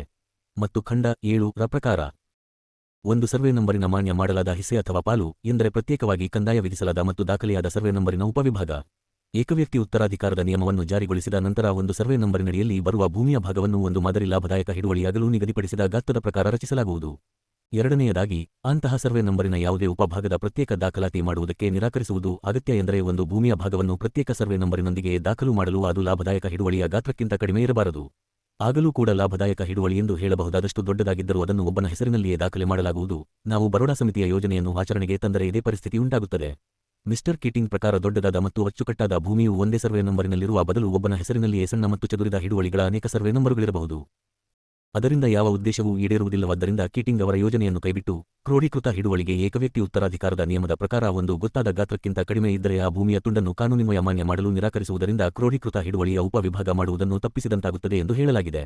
ಭೂಮಿಯ ವಿಭಜನೆಗೆ ಅದನ್ನು ಮಾಡಿದ ಸಂದರ್ಭಕ್ಕನುಗುಣವಾಗಿ ಲಾಭದಾಯಕ ಅಥವಾ ಲಾಭದಾಯಕವಾಗಿರುವ ಅನೇಕ ಕಾರಣಗಳಿರಬಹುದು. ಮಿಸ್ಟರ್ ಕೀಟಿಂಗ್ ಅವರು ಹೇಳಿದಂತೆ ಯಾವುದೇ ಕಾರಣಕ್ಕಾಗಿ ಭೂಮಿಯ ವಿಭಜನೆಗೆ ಅವಕಾಶ ಕೊಡದೇ ಇರುವುದರಿಂದ ಭೂಮಿಯ ಬೆಲೆಯಲ್ಲಿ ಗಂಭೀರ ಸ್ವರೂಪದ ಕುಸಿತ ಉಂಟಾಗಬಹುದು. ಸಾಮಗ್ರಿಗಳ ಅಭಾವ ಉಂಟಾದಾಗ, ಉಪವಿಭಜನೆಯ ಅವಶ್ಯಕತೆಯುಂಟಾದಾಗ ಅದಕ್ಕೆ ಅವಕಾಶ ಕೊಡದೇ ಇರುವುದರಿಂದ ಹಾನಿಕಾರಕ ಪರಿಸ್ಥಿತಿ ನಿರ್ಮಾಣವಾಗುತ್ತದೆ. ಈ ಪರಿಣಾಮ ಸಾಧಿಸಬೇಕಾದ ಗುರಿಗೆ ವಿರುದ್ಧವೆನಿಸುವುದು. ಇದೂ ಅಲ್ಲದೆ ಆರ್ಥಿಕ ಪರಿಸ್ಥಿತಿಯ ಒತ್ತಡದಿಂದ ಅವಶ್ಯ ಬಿದ್ದಾಗ ಕಾನೂನಿನನ್ವಯ ಭೂಮಿಯ ವಿಭಜನೆಯನ್ನು ತಪ್ಪಿಸುವುದೆಂದರೆ ವಾಸ್ತವಿಕವಾಗಿ ಅದನ್ನು ತಪ್ಪಿಸಿದಂತಾಗುವುದಿಲ್ಲ. ಕ್ರೋಢೀಕರಣದ ಮತ್ತು ವಿಸ್ತರಣೆಯ ಪ್ರತಿಪಾದಕರು ಗಮನ ನೀಡದೇ ಇದ್ದ ದೋಷಗಳೆನಿಸಿದ ಭೂಮಿಯ ಮೇಲೆ ಜನಸಂಖ್ಯೆಯ ಒತ್ತಡ ಮತ್ತು ಕೃಷಿ ಸಾಮಗ್ರಿಗಳ ಅಭಾವವನ್ನು ಒಪ್ಪಿಕೊಂಡರೂ ನಾವು ಹಿಡುವಳಿಗಳ ವಿಭಜನೆಯನ್ನು ಸಂತೋಷದಿಂದ ನಿರೀಕ್ಷಿಸಬೇಕು. ಇಂತಹ ಅನಿವಾರ್ಯ ಪ್ರವೃತ್ತಿಯ ವಿರುದ್ಧವಾಗಿ ಕಾನೂನು ಮಾಡಿದರೆ ಆರ್ಥಿಕ ಸಮಸ್ಯೆಗಳು ಮತ್ತು ಪ್ರತ್ಯೇಕ ಸರ್ವೆ ನಂಬರನ್ನು ಕೊಡಲು ಅಗತ್ಯವಾದ ಒಂದು ಮಿತಿಗಿಂತ ಕಡಿಮೆ ಇರುವ ಹಿಡುವಳಿಗಳ ದಾಖಲೆ ಮಾಡಲು ನಿರಾಕರಿಸಿದರೆ ಕೊನೆಯ ಪಕ್ಷ ಈ ಮೂಲಕವಾದರೂ ನಿವಾರಿಸಬಹುದೆಂದು ತಿಳಿದುಕೊಂಡದ್ದನ್ನು ನಿವಾರಿಸಲು ಸಾಧ್ಯವಿಲ್ಲವೆಂಬುದನ್ನು ನಾವು ಅರಿತುಕೊಳ್ಳಬೇಕು. ಆದರೆ ಅದು ನಿಜಸ್ಥಿತಿಯನ್ನು ಮರೆಮಾಚುವ ದಾಖಲೆಯನ್ನು ಸೃಷ್ಟಿಸುತ್ತದೆ. ಉಪವಿಭಜನೆ ಮತ್ತು ವಿಚ್ಛಿದ್ರಗೊಳಿಸುವಿಕೆಯನ್ನು ತಡೆಯಲು ಸೂಚಿಸಲಾದ ಮಾರ್ಗಗಳ ಕುರಿತ ನಮ್ಮ ಟೀಕೆ ಇದಾಗಿದ್ದು, ಕ್ರೋಢೀಕರಣ ಯೋಜನೆಯ ಬಗ್ಗೆ ನಮ್ಮ ಅಭಿಪ್ರಾಯ ವ್ಯಕ್ತಪಡಿಸಲು ಬಹಳ ಅವಧಿ ಬೇಕಿಲ್ಲ. ಕ್ರೋಢೀಕರಣ ಮತ್ತು ಅದರ ರಕ್ಷಣೆ ಎಷ್ಟು ನಿಕಟ ಸಂಬಂಧ ಹೊಂದಿದೆ ಎಂದರೆ ಒಂದನ್ನು ಬಿಟ್ಟು ಇನ್ನೊಂದರ ವಿಚಾರ ಮಾಡಲು ಆಗುವುದಿಲ್ಲ. ಒಂದು ಕ್ರೋಢೀಕೃತ ಹಿಡುವಳಿಯನ್ನು ನಮಗೆ ರಕ್ಷಿಸಲು ಸಾಧ್ಯವಿಲ್ಲದಿದ್ದರೆ ಯೋಜನೆ ಎಷ್ಟೇ ಸುಸಂಗತವಾಗಿದ್ದರೂ ಕ್ರೋಢೀಕರಣ ಮಾಡುವುದರ ಪ್ರಯೋಜನವಾದರೂ ಏನು? ನಮ್ಮ ಸಾಮಾಜಿಕ ಅರ್ಥ ವ್ಯವಸ್ಥೆಯಲ್ಲಿ ಪರಿಣಾಮಕಾರಿ ಬದಲಾವಣೆಗಳನ್ನು ಮಾಡದೆ ಸೈಸಿಫಸನ ಕೆಲಸವೇ ನಮಗೆ ಗತಿ. ಈ ಹೆಚ್ಚುವರಿ ಮತ್ತು ನಿಷ್ಕ್ರಿಯ ಶ್ರಮಿಕ ಸೇರಿದಂತೆ ಹಿಡುವಳಿಗಳ ಕ್ರೋಢೀಕರಣ ಮತ್ತು ವಿಸ್ತರಣೆಯ ಕೇಡುಗಳು ಅವುಗಳ ಅನುಕೂಲಗಳಿಗಿಂತ ಹೆಚ್ಚು ಪ್ರಧಾನವಾಗಿರುವುದರಿಂದ ಪ್ರೊಫೆಸರ್ ಗಿಲ್ಬರ್ಟ್ ಸ್ಟೇಟ್ ಅವರು ಇವುಗಳನ್ನು ಪರಿಗಣಿಸುವುದಿಲ್ಲ. ಪ್ರೊಫೆಸರ್ ಸ್ಟೇಟ್ ಅವರ ನಿಲುವಿಗೆ ವಿರುದ್ಧವಾಗಿ ಈ ಕೇಡುಗಳಿಂದ ತಪ್ಪಿಸಿಕೊಳ್ಳಬಹುದೆಂದು ನಾವು ನಂಬಿರುವುದರಿಂದ ಮತ್ತು ನಾವು ಅವುಗಳನ್ನು ತಪ್ಪಿಸಲು ಕಾತರರಾಗಿರುವುದರಿಂದ ಹಿಡುವಳಿಗಳ ವಿಸ್ತರಣೆಯನ್ನು ಸಾಧಿಸಲು ವಿವಿಧ ಪರಿಹಾರ ಮಾರ್ಗಗಳನ್ನು ಪ್ರತಿಪಾದಿಸುತ್ತಾರೆ. ತತ್ಪರಿಣಾಮವಾಗಿ ನಾವು ಪ್ರಾಥಮಿಕವಾಗಿ ಈ ನಿಷ್ಕ್ರಿಯ ಶ್ರಮಿಕ ಜನತೆಯ ಬಗ್ಗೆ ನಮ್ಮ ಪ್ರಯತ್ನಗಳನ್ನು ಮಾಡಬೇಕೆಂದು ನಮ್ಮ ಅಭಿಪ್ರಾಯ. 27 ನಾವು ಈ ಶ್ರಮವನ್ನು ಕೃಷಿಯೇತರ ಉತ್ಪಾದನಾ ಕ್ಷೇತ್ರಗಳಲ್ಲಿ ತೊಡಗಿಸುವಲ್ಲಿ ಯಶಸ್ವಿಯಾದರೆ ಒಂದೇ ಏಟಿನಲ್ಲಿ ಭಾರತದಲ್ಲಿ ಭೂಮಿಯ ಮೇಲಿರುವ ಸದ್ಯದ ಒತ್ತಡವನ್ನು ಕಡಿಮೆ ಮಾಡುವುದು ಅಲ್ಲದೆ ಅದರ ಮೇಲಿರುವ ಪ್ರಾಮುಖ್ಯವನ್ನು ನಾಶಗೊಳಿಸಿದಂತಾಗುತ್ತದೆ. ಇದೂ ಅಲ್ಲದೆ ಶ್ರಮವನ್ನು ಉತ್ಪನ್ನಕಾರಿಯಾಗಿ ತೊಡಗಿಸಿದ್ದೇ ಆದರೆ ಅದು ಇಂದಿನ ಹಾಗೆ ಲೂಟಿ ಅಥವಾ ದರೋಡೆ ಮಾಡಿ. 26 the village in the melting pot, journal of the Indian economic society, ಸಂಪುಟ -1 ನಂ. 1 ಪುಟ 1027. ಪ್ರೊಫೆಸರ್ ಜೆವಾನ್ಸ್ ಅವರು ಹೆಚ್ಚುವರಿ ಕೃಷಿಕ ಜನಸಂಖ್ಯೆಯನ್ನು ಪಟ್ಟಣಗಳಿಗೆ ಸಾಗಿಸುವ ಬಗ್ಗೆ ಹೇಳಿರುತ್ತಾರೆ. ಅವರು ಹೆಚ್ಚುವರಿ ಜನಸಂಖ್ಯೆಯ ದೋಷ ಇದೆ ಎಂದು ಮಾನ್ಯ ಮಾಡಿರುವರೆಂದು ತಿಳಿದು ಈ ಲೇಖಕರಿಗೆ ಸಂತೋಷವೆನಿಸಿದೆ. ಆದರೆ ಈ ಕೇಡು ನಮ್ಮ ಕೃಷಿಯ ಇತರ ಎಲ್ಲಾ ಶೇಡುಗಳ ಜನಕ ಎಂಬುದನ್ನು ಅವರು ಅರಿತಿಲ್ಲ. ಭಾರತದ ಔದ್ಯೋಗೀಕರಣವು ಜಿವಾನ್ಸ್ ಅವರು ತಮ್ಮ ಎಲ್ಲ ಜ್ಞಾನ ಮತ್ತು ಪ್ರಭಾವವನ್ನು ಬೀರಿ ವಿರೋಧಿಸುತ್ತಿರುವ ಅಂಶವಾಗಿದ್ದು, ಅವರ ಹೆಚ್ಚುವರಿ ಜನಸಂಖ್ಯೆಯನ್ನು ಪಟ್ಟಣಗಳಿಗೆ ಸಾಗಿಸಬೇಕೆಂಬ ಪರಿಹಾರ ಆಶ್ಚರ್ಯಕರ. ಏಕೆಂದರೆ ಪಟ್ಟಣಗಳಿಗೆ ವಲಸೆ ಹೋಗುವುದೆಂದರೆ ಭಾರತದ ಔದ್ಯೋಗೀಕರಣವೆಂಬುದರ ಸೌಮೋಕ್ತಿ. ಭಾರತದಲ್ಲಿ ಕೆಲವೇ ಪಟ್ಟಣಗಳಿವೆ ಎಂಬುದನ್ನು ಜಿವಾನ್ಸ್ ಅವರು ಮರೆತಿದ್ದಾರೆ. ಅವರಂತೆ ನಾವು ಹೆಚ್ಚುವರಿ ಜನಸಂಖ್ಯೆಯ ಕೇಡು ಇದೆ ಎಂದು ನಂಬಿದರೆ ಅದೆಷ್ಟೇ ಅಪ್ರಿಯವಾಗಿರಲಿ, ಉಳಿದಿರುವ ಏಕೈಕ ತರ್ಕಬದ್ಧವಾದ ಮತ್ತು ಅನಿವಾರ್ಯ ತೀರ್ಮಾನವೆಂದರೆ ಹೆಚ್ಚು ಹೆಚ್ಚು ಪಟ್ಟಣಗಳ ನಿರ್ಮಾಣ ಎಂದರೆ ಔದ್ಯೋಗೀಕರಣ. ಬಾಬಾಸಾಹೇಬ್ ಅಂಬೇಡ್ಕರ್ ಅವರ ಬರೆಹಗಳು, ಭಾಷಣಗಳು, ಸಂಪುಟ -1. ಜೀವನ ಸಾಗಿಸುವುದಿಲ್ಲ ಮತ್ತು ಅದು ತನ್ನಲ್ಲಿಟ್ಟುಕೊಳ್ಳಲು ದುಡಿಯುವುದಿಲ್ಲ, ಆದರೆ ಉಳಿತಾಯ ಮಾಡಿ ಹೆಚ್ಚುವರಿಯನ್ನುಂಟು ಮಾಡುತ್ತದೆ. ಹೆಚ್ಚು ಉಳಿತಾಯವೆಂದರೆ ಹೆಚ್ಚು ಬಂಡವಾಳ. ಸಂಕ್ಷಿಪ್ತದಲ್ಲಿ ಸೋಜಿಗವೆಂದು ತೋರಿದರೂ ಔದ್ಯೋಗೀಕರಣ ಭಾರತದ ಕೃಷಿ ಸಮಸ್ಯೆಗಳಿಗೆ ಅತ್ಯಂತ ಬಲವಾದ ಪರಿಹಾರ. ಔದ್ಯೋಗೀಕರಣದ ಸಂಚಿತ ಪರಿಣಾಮಗಳೆಂದರೆ ಒತ್ತಡವನ್ನು ಕಡಿಮೆ ಮಾಡಿ ಬಂಡವಾಳ ಮತ್ತು ಮೂಲ ಸರಕುಗಳ ಹೆಚ್ಚಳದಿಂದ ಹಿಡುವಳಿಗಳ ವಿಸ್ತರಣೆಗೆ ಆರ್ಥಿಕ ಅವಶ್ಯಕತೆಯನ್ನು ಬಲವಂತವಾಗಿ ಸೃಷ್ಟಿಸುತ್ತದೆ. ಇಷ್ಟೇ ಅಲ್ಲ, ಔದ್ಯೋಗೀಕರಣವು ಭೂಮಿಯ ಮೇಲಿರುವ ಆಸೆಯನ್ನು ನಿವಾರಿಸುವುದರ ಮೂಲಕ ಅದರ ಉಪವಿಭಜನೆ ಮತ್ತು ಛಿದ್ರೀಕರಣಕ್ಕೆ ಅವಕಾಶಗಳನ್ನು ಕಡಿಮೆ ಮಾಡುವುದು. ಔದ್ಯೋಗೀಕರಣ ಸ್ವಾಭಾವಿಕವಾದ ಹಾಗೂ ಪ್ರಭಾವಿ ಪರಿಹಾರವಾಗಿದೆ ಮತ್ತು ಇರುವರೆಗೆ ನಾವು ಪರಿಶೀಲಿಸಿದ ತಪ್ಪು ಗ್ರಹಿಕೆಯ ಯೋಜನೆಗಳಿಗಿಂತ ಇದು ಹೆಚ್ಚು ಪ್ರಶಸ್ತಿ ನಿವಾರಣೆಯಾಗಿದೆ. ಕಾನೂನು ಮಾಡುವುದರ ಮೂಲಕ ಅನೇಕ ಸಾಮಾಜಿಕ ಕೇಡುಗಳ ಬೆಲೆ ತೆತ್ತು ನಮಗೆ ದೊರೆಯುವುದು ಮೋಸದ ಅಥವಾ ಕೃತ್ರಿಮ ಆರ್ಥಿಕ ಹಿಡುವಳಿ. ಆದರೆ ಔದ್ಯೋಗೀಕರಣದ ಮೂಲಕ ವಿಸ್ತಾರವಾದ ಲಾಭದಾಯಕ ಹಿಡುವಳಿಯ ಒಂದು ಪರಿಶುದ್ಧ ಲಾಭದ ರೂಪದಲ್ಲಿ ನಮಗೆ ಸಿಗುವುದು. ವಿಸ್ತರಣೆಯೂ ಸೇರಿದಂತೆ ಹಿಡುವಳಿಗಳ ಕ್ರೋಢೀಕರಣ ಹಾಗೂ ಕ್ರೋಢೀಕರಿಸಲಾದ ಹಿಡುವಳಿಗಳನ್ನು ರಕ್ಷಿಸಿಕೊಂಡು ಹೋಗುವುದಕ್ಕೆ ಇರುವ ಒಂದು ಪರಿಹಾರ ಮಾರ್ಗದ ಅರ್ಥವೆಂದರೆ ನಾವು ಕೃಷಿಯಲ್ಲಿರುವ ದೋಷಗಳನ್ನು ಔದ್ಯೋಗೀಕರಣದ ನಿರೀಕ್ಷಾ ಪ್ರತಿಕ್ರಿಯೆಯ ಪರಿಣಾಮಗಳಿಂದ ನಿವಾರಿಸಬಯಸುತ್ತೇವೆ. ಈ ಪರಿಹಾರ ಕಾರ್ಯ ಸಾಧ್ಯವಲ್ಲದ ಕಾಲ್ಪನಿಕ ಸ್ವರೂಪದ್ದಾಗಿದೆ ಎಂದು ದೂಷಿಸಲು ಅವಕಾಶವಾಗಬಾರದೆಂಬ ದೃಷ್ಟಿಯಿಂದ ಇದರ ಪರವಾದ ಪ್ರಮಾಣವನ್ನು ಕೊಡಬಯಸುತ್ತೇನೆ. ಔದ್ಯೋಗೀಕರಣದ ನಿರೀಕ್ಷಾ ಪ್ರತಿಕ್ರಿಯೆಯಿಂದ ಅಮೆರಿಕದಲ್ಲಿ ಕೃಷಿ ಸುಧಾರಣೆಯಾಯಿತೆಂಬುದರ ಅಧ್ಯಯನವನ್ನು 1883ರಲ್ಲಿ ಮಾಡಲಾಗಿದೆ. ಈ ಬಗ್ಗೆ ಲಂಡನ್ ಟೈಮ್ಸ್ನಲ್ಲಿ ಕೊಡಲಾದ ಸಾರಾಂಶದಿಂದ ವಿವರವಾಗಿ ಉಲ್ಲೇಖಿಸೋಣ. ಅಮೆರಿಕ ಸಂಯುಕ್ತ ಸಂಸ್ಥಾನದ ಕೃಷಿ ಇಲಾಖೆಯ ಇತರ ಉದ್ಯಮಗಳೊಡನೆ ಕೃಷಿಯ ಬೆಲೆ ಯಾವ ಪ್ರಮಾಣದಲ್ಲಿ ಏರುತ್ತದೆಯೋ ಅದೇ ಪ್ರಮಾಣದಲ್ಲಿ ವ್ಯವಸಾಯದ ಜಮೀನಿನ ಬೆಲೆ ಇಳಿಯುತ್ತದೆ ಎಂದು ಸಂಖ್ಯಾಶಾಸ್ತ್ರಜ್ಞನು ತನ್ನ ವರದಿಯಲ್ಲಿ ತೋರಿಸಿಕೊಟ್ಟಿದ್ದಾನೆ. ಎಂದರೆ ಎಲ್ಲಿ ಎಲ್ಲ ಕಾರ್ಮಿಕರು ಕೃಷಿ ನಿರತರಾಗಿರುತ್ತಾರೋ ಅಲ್ಲಿಯ ಭೂಮಿಯ ಬೆಲೆ ಅವರರ್ಧದಷ್ಟು ಜನ ಕೃಷಿ ಕಾರ್ಮಿಕರಾಗಿರುವಲ್ಲಿನ ಭೂಮಿಯ ಬೆಲೆಗಿಂತ ಕಡಿಮೆ ಇರುತ್ತದೆ. ಎಲ್ಲಿಯವರಲ್ಲಿ ಕಾಲು ಭಾಗ ಜನರು ಕೃಷಿ ನಿರತರಾಗಿರುತ್ತಾರೋ ಅಲ್ಲಿ ಜಮೀನು ಮತ್ತು ಅದರ ಉತ್ಪನ್ನಗಳು ಇನ್ನೂ ಹೆಚ್ಚು ಬೆಲೆಯುಳ್ಳವಾಗಿರುತ್ತವೆ. ಒಂದು ರಾಜ್ಯಕ್ಕೆ ವಿವಿಧ ಬಗೆಯ ಉದ್ದಿಮೆಗಳು ಹೆಚ್ಚು ಉಪಯುಕ್ತವಾಗುತ್ತದೆ ಮತ್ತು ಜಮೀನಿನ ಸಮೀಪದಲ್ಲಿಯೇ ಕಾರ್ಖಾನೆ ಇದ್ದರೆ ಆ ಜಮೀನಿನ ಮತ್ತು ಅದರ ಬೆಳೆಯ ಬೆಲೆ ಹೆಚ್ಚುತ್ತದೆ ಎಂಬ ಸಂಗತಿಯನ್ನು ಅಂಕಿಅಂಶಗಳು ಸಾಬೀತುಪಡಿಸಿವೆ. ಅಮೆರಿಕ ಸಂಯುಕ್ತ ಸಂಸ್ಥಾನಗಳನ್ನು ಇಡೀ ಜನಸಂಖ್ಯೆಯನ್ನು ಕೃಷಿ ಕಾರ್ಮಿಕರ ಪ್ರಮಾಣಕ್ಕನುಗುಣವಾಗಿ 4 ವಿಭಾಗ ಅಥವಾ ವರ್ಗಗಳಲ್ಲಿ ವಿಭಜಿಸಿದಾಗ ಮತ್ತು 30% ಕೃಷಿ ಮತ್ತು ಕೃಷಿ ಕಾರ್ಮಿಕರನ್ನು ಹೊಂದಿರುವ ರಾಜ್ಯಗಳನ್ನು ಮೊದಲನೆಯ ವರ್ಗದಲ್ಲಿ, 30ಕ್ಕಿಂತ ಹೆಚ್ಚು ಮತ್ತು 50ರಿಂದ 70ರಷ್ಟು ಹೊಂದಿರುವುದನ್ನು ಮೂರನೆಯ ವರ್ಗದಲ್ಲಿ, ಮತ್ತು 70 ಅಥವಾ ಅದಕ್ಕೂ ಹೆಚ್ಚಿರುವ ರಾಜ್ಯಗಳನ್ನು 4ನೆಯ ವರ್ಗದಲ್ಲಿ ವಿಂಗಡಿಸಿದಾಗ ಆರ್ಥಿಕ ಸಮಸ್ಯೆಗಳು 545. ಭೂಮಿಯ ಬೆಲೆಯು ಕೃಷಿ ಜನಸಂಖ್ಯೆಯ ವಿಪರ್ಯಾಯ ಪ್ರಮಾಣದಲ್ಲಿರುತ್ತದೆ ಮತ್ತು ಸಂಪೂರ್ಣವಾಗಿ ಕೃಷಿ ವಿಭಾಗವಾಗಿರುವ 4ನೆಯ ವರ್ಗದಲ್ಲಿ ಭೂಮಿಯ ಬೆಲೆ ಪ್ರತಿ ಎಕರೆಗೆ $5.28 ಗಳಾಗಿದ್ದು ಅದರ ನಂತರದ ವರ್ಗದಲ್ಲಿ ಅದು $1,303 ಮೂರನೆಯದರಲ್ಲಿ ರಾತ್ರಿ 10 ಗಂಟೆ 21 ನಿಮಿಷ ಸಿದ್ಧವಸ್ತುಗಳನ್ನು ತಯಾರಿಸುವ ಜಿಲ್ಲೆಗಳಲ್ಲಿ ಅದು $40.91 ಎಂದು ಸ್ಥಿರಪಡಿಸಲಾಗಿದೆ. ಇದರಿಂದ ಸಮ್ಮಿಶ್ರ ಜಿಲ್ಲೆಗಳು ವಿಪುಲ ಸೌಕರ್ಯ ಹೊಂದಿರುವುದು ಕಂಡುಬರುತ್ತದೆ. ಆದಾಗ್ಯೂ ಭೂಮಿಯ ಬೆಲೆಯು ಹೆಚ್ಚಾಗಿರುವುದಲ್ಲದೆ ಎಕರೆವಾರು ಉತ್ಪನ್ನವೂ ಹೆಚ್ಚಾಗಿದೆ ಮತ್ತು ಕೃಷಿ ಕಾರ್ಮಿಕರಿಗೆ ಕೊಡುವ ಕೂಲಿಯೂ ಹೆಚ್ಚಾಗಿರುತ್ತದೆ. ಸಿದ್ಧವಸ್ತುಗಳನ್ನು ತಯಾರಿಸುವುದು ಮತ್ತು ವೈವಿಧ್ಯಮಯವಾದ ಉದ್ದಿಮೆಗಳು ಸಿದ್ಧವಸ್ತುಗಳ ತಯಾರಕರಿಗೆ ಮಾತ್ರವಲ್ಲ, ಕೃಷಿಕರಿಗೂ ಲಾಭದಾಯಕ ಮತ್ತು ಅನುಕೂಲವೆನಿಸುತ್ತವೆ. ನಾವು ಸೂಚಿಸಿರುವ ಪರಿಹಾರ ಸಿದ್ಧಾಂತ ಎಂಬುದು ಇದರಿಂದ ವ್ಯಕ್ತವಾಗುತ್ತದೆ. ಔದ್ಯೋಗೀಕರಣವು ಹಿಡುವಳಿಗಳ ವಿಸ್ತರಣೆಗೆ ಅನುವು ಮಾಡಿಕೊಡುವುದಲ್ಲದೆ ಅದು ಭೂಮಿಯ ಉಪವಿಭಜನೆ ಮತ್ತು ವಿಚ್ಛಿದ್ರೀಕರಣಕ್ಕೆ ಅತ್ಯಂತ ಪರಿಣಾಮಕಾರಿ ಪ್ರತಿಬಂಧಕವಾಗುವುದೆಂದು ಯಾವ ಪ್ರತಿಭಟನೆಯ ಭಯವೂ ಇಲ್ಲದೆ ಹೇಳಬಹುದು. ಇದನ್ನು ಒಪ್ಪಿಕೊಂಡರೂ ಕ್ರೋಢೀಕರಣಕ್ಕೆ ಔದ್ಯೋಗೀಕರಣ ಪೂರ್ಣ ಪರಿಹಾರವಲ್ಲ ಎಂದು ಹೇಳಬೇಕಾಗುತ್ತದೆ. ಇದಕ್ಕಾಗಿ ನೇರ ಪರಿಹಾರಗಳು ಅವಶ್ಯ ಎಂಬುದು ನಿಜವಿರಬಹುದು. ಔದ್ಯೋಗೀಕರಣವೇ ಕ್ರೋಢೀಕರಣವನ್ನುಂಟು ಮಾಡಲಾರದಾದರೂ ಅದು ಕ್ರೋಢೀಕರಣಕ್ಕೆ ಸಹಾಯಕವಾಗುವುದೆಂಬುದು ಸತ್ಯಸಂಗತಿ. ಎಲ್ಲಿಯವರೆಗೆ ಭೂಮಿಗೆ ಪ್ರಾಶಸ್ತ್ಯವಿರುತ್ತದೆಯೋ ಅಲ್ಲಿಯವರೆಗೆ ಕ್ರೋಢೀಕರಣವು ಅದನ್ನು ಎಷ್ಟೇ ನ್ಯಾಯಯುತ ತತ್ವಗಳ ಆಧಾರದ ಮೇಲೆ ಜಾರಿಗೊಳಿಸಿದಾಗ್ಯೂ ಅದು ಸುಲಭ ಸಾಧ್ಯವಿಲ್ಲ ಎಂಬುದು ನಿರ್ವಿವಾದಾತ್ಮಕ ಸತ್ಯವಾಗಿದೆ. ಔದ್ಯೋಗೀಕರಣದಿಂದ ಅನಿವಾರ್ಯವಾಗಿ ಆಗಲೇಬೇಕಾದ ಭೂಮಿಯ ಪ್ರಾಮುಖ್ಯತೆಯನ್ನು ಇಳುವರಿಗೊಳಿಸುವುದೇನು ಸಣ್ಣ ಸಾಧನೆಯಲ್ಲ. ಕ್ರೋಢೀಕರಣದ ಇನ್ನೊಂದು ಅಂಶವೂ ಇದೇ ನಿರ್ಣಯಕ್ಕೆಡೆ ಮಾಡಿದೆ.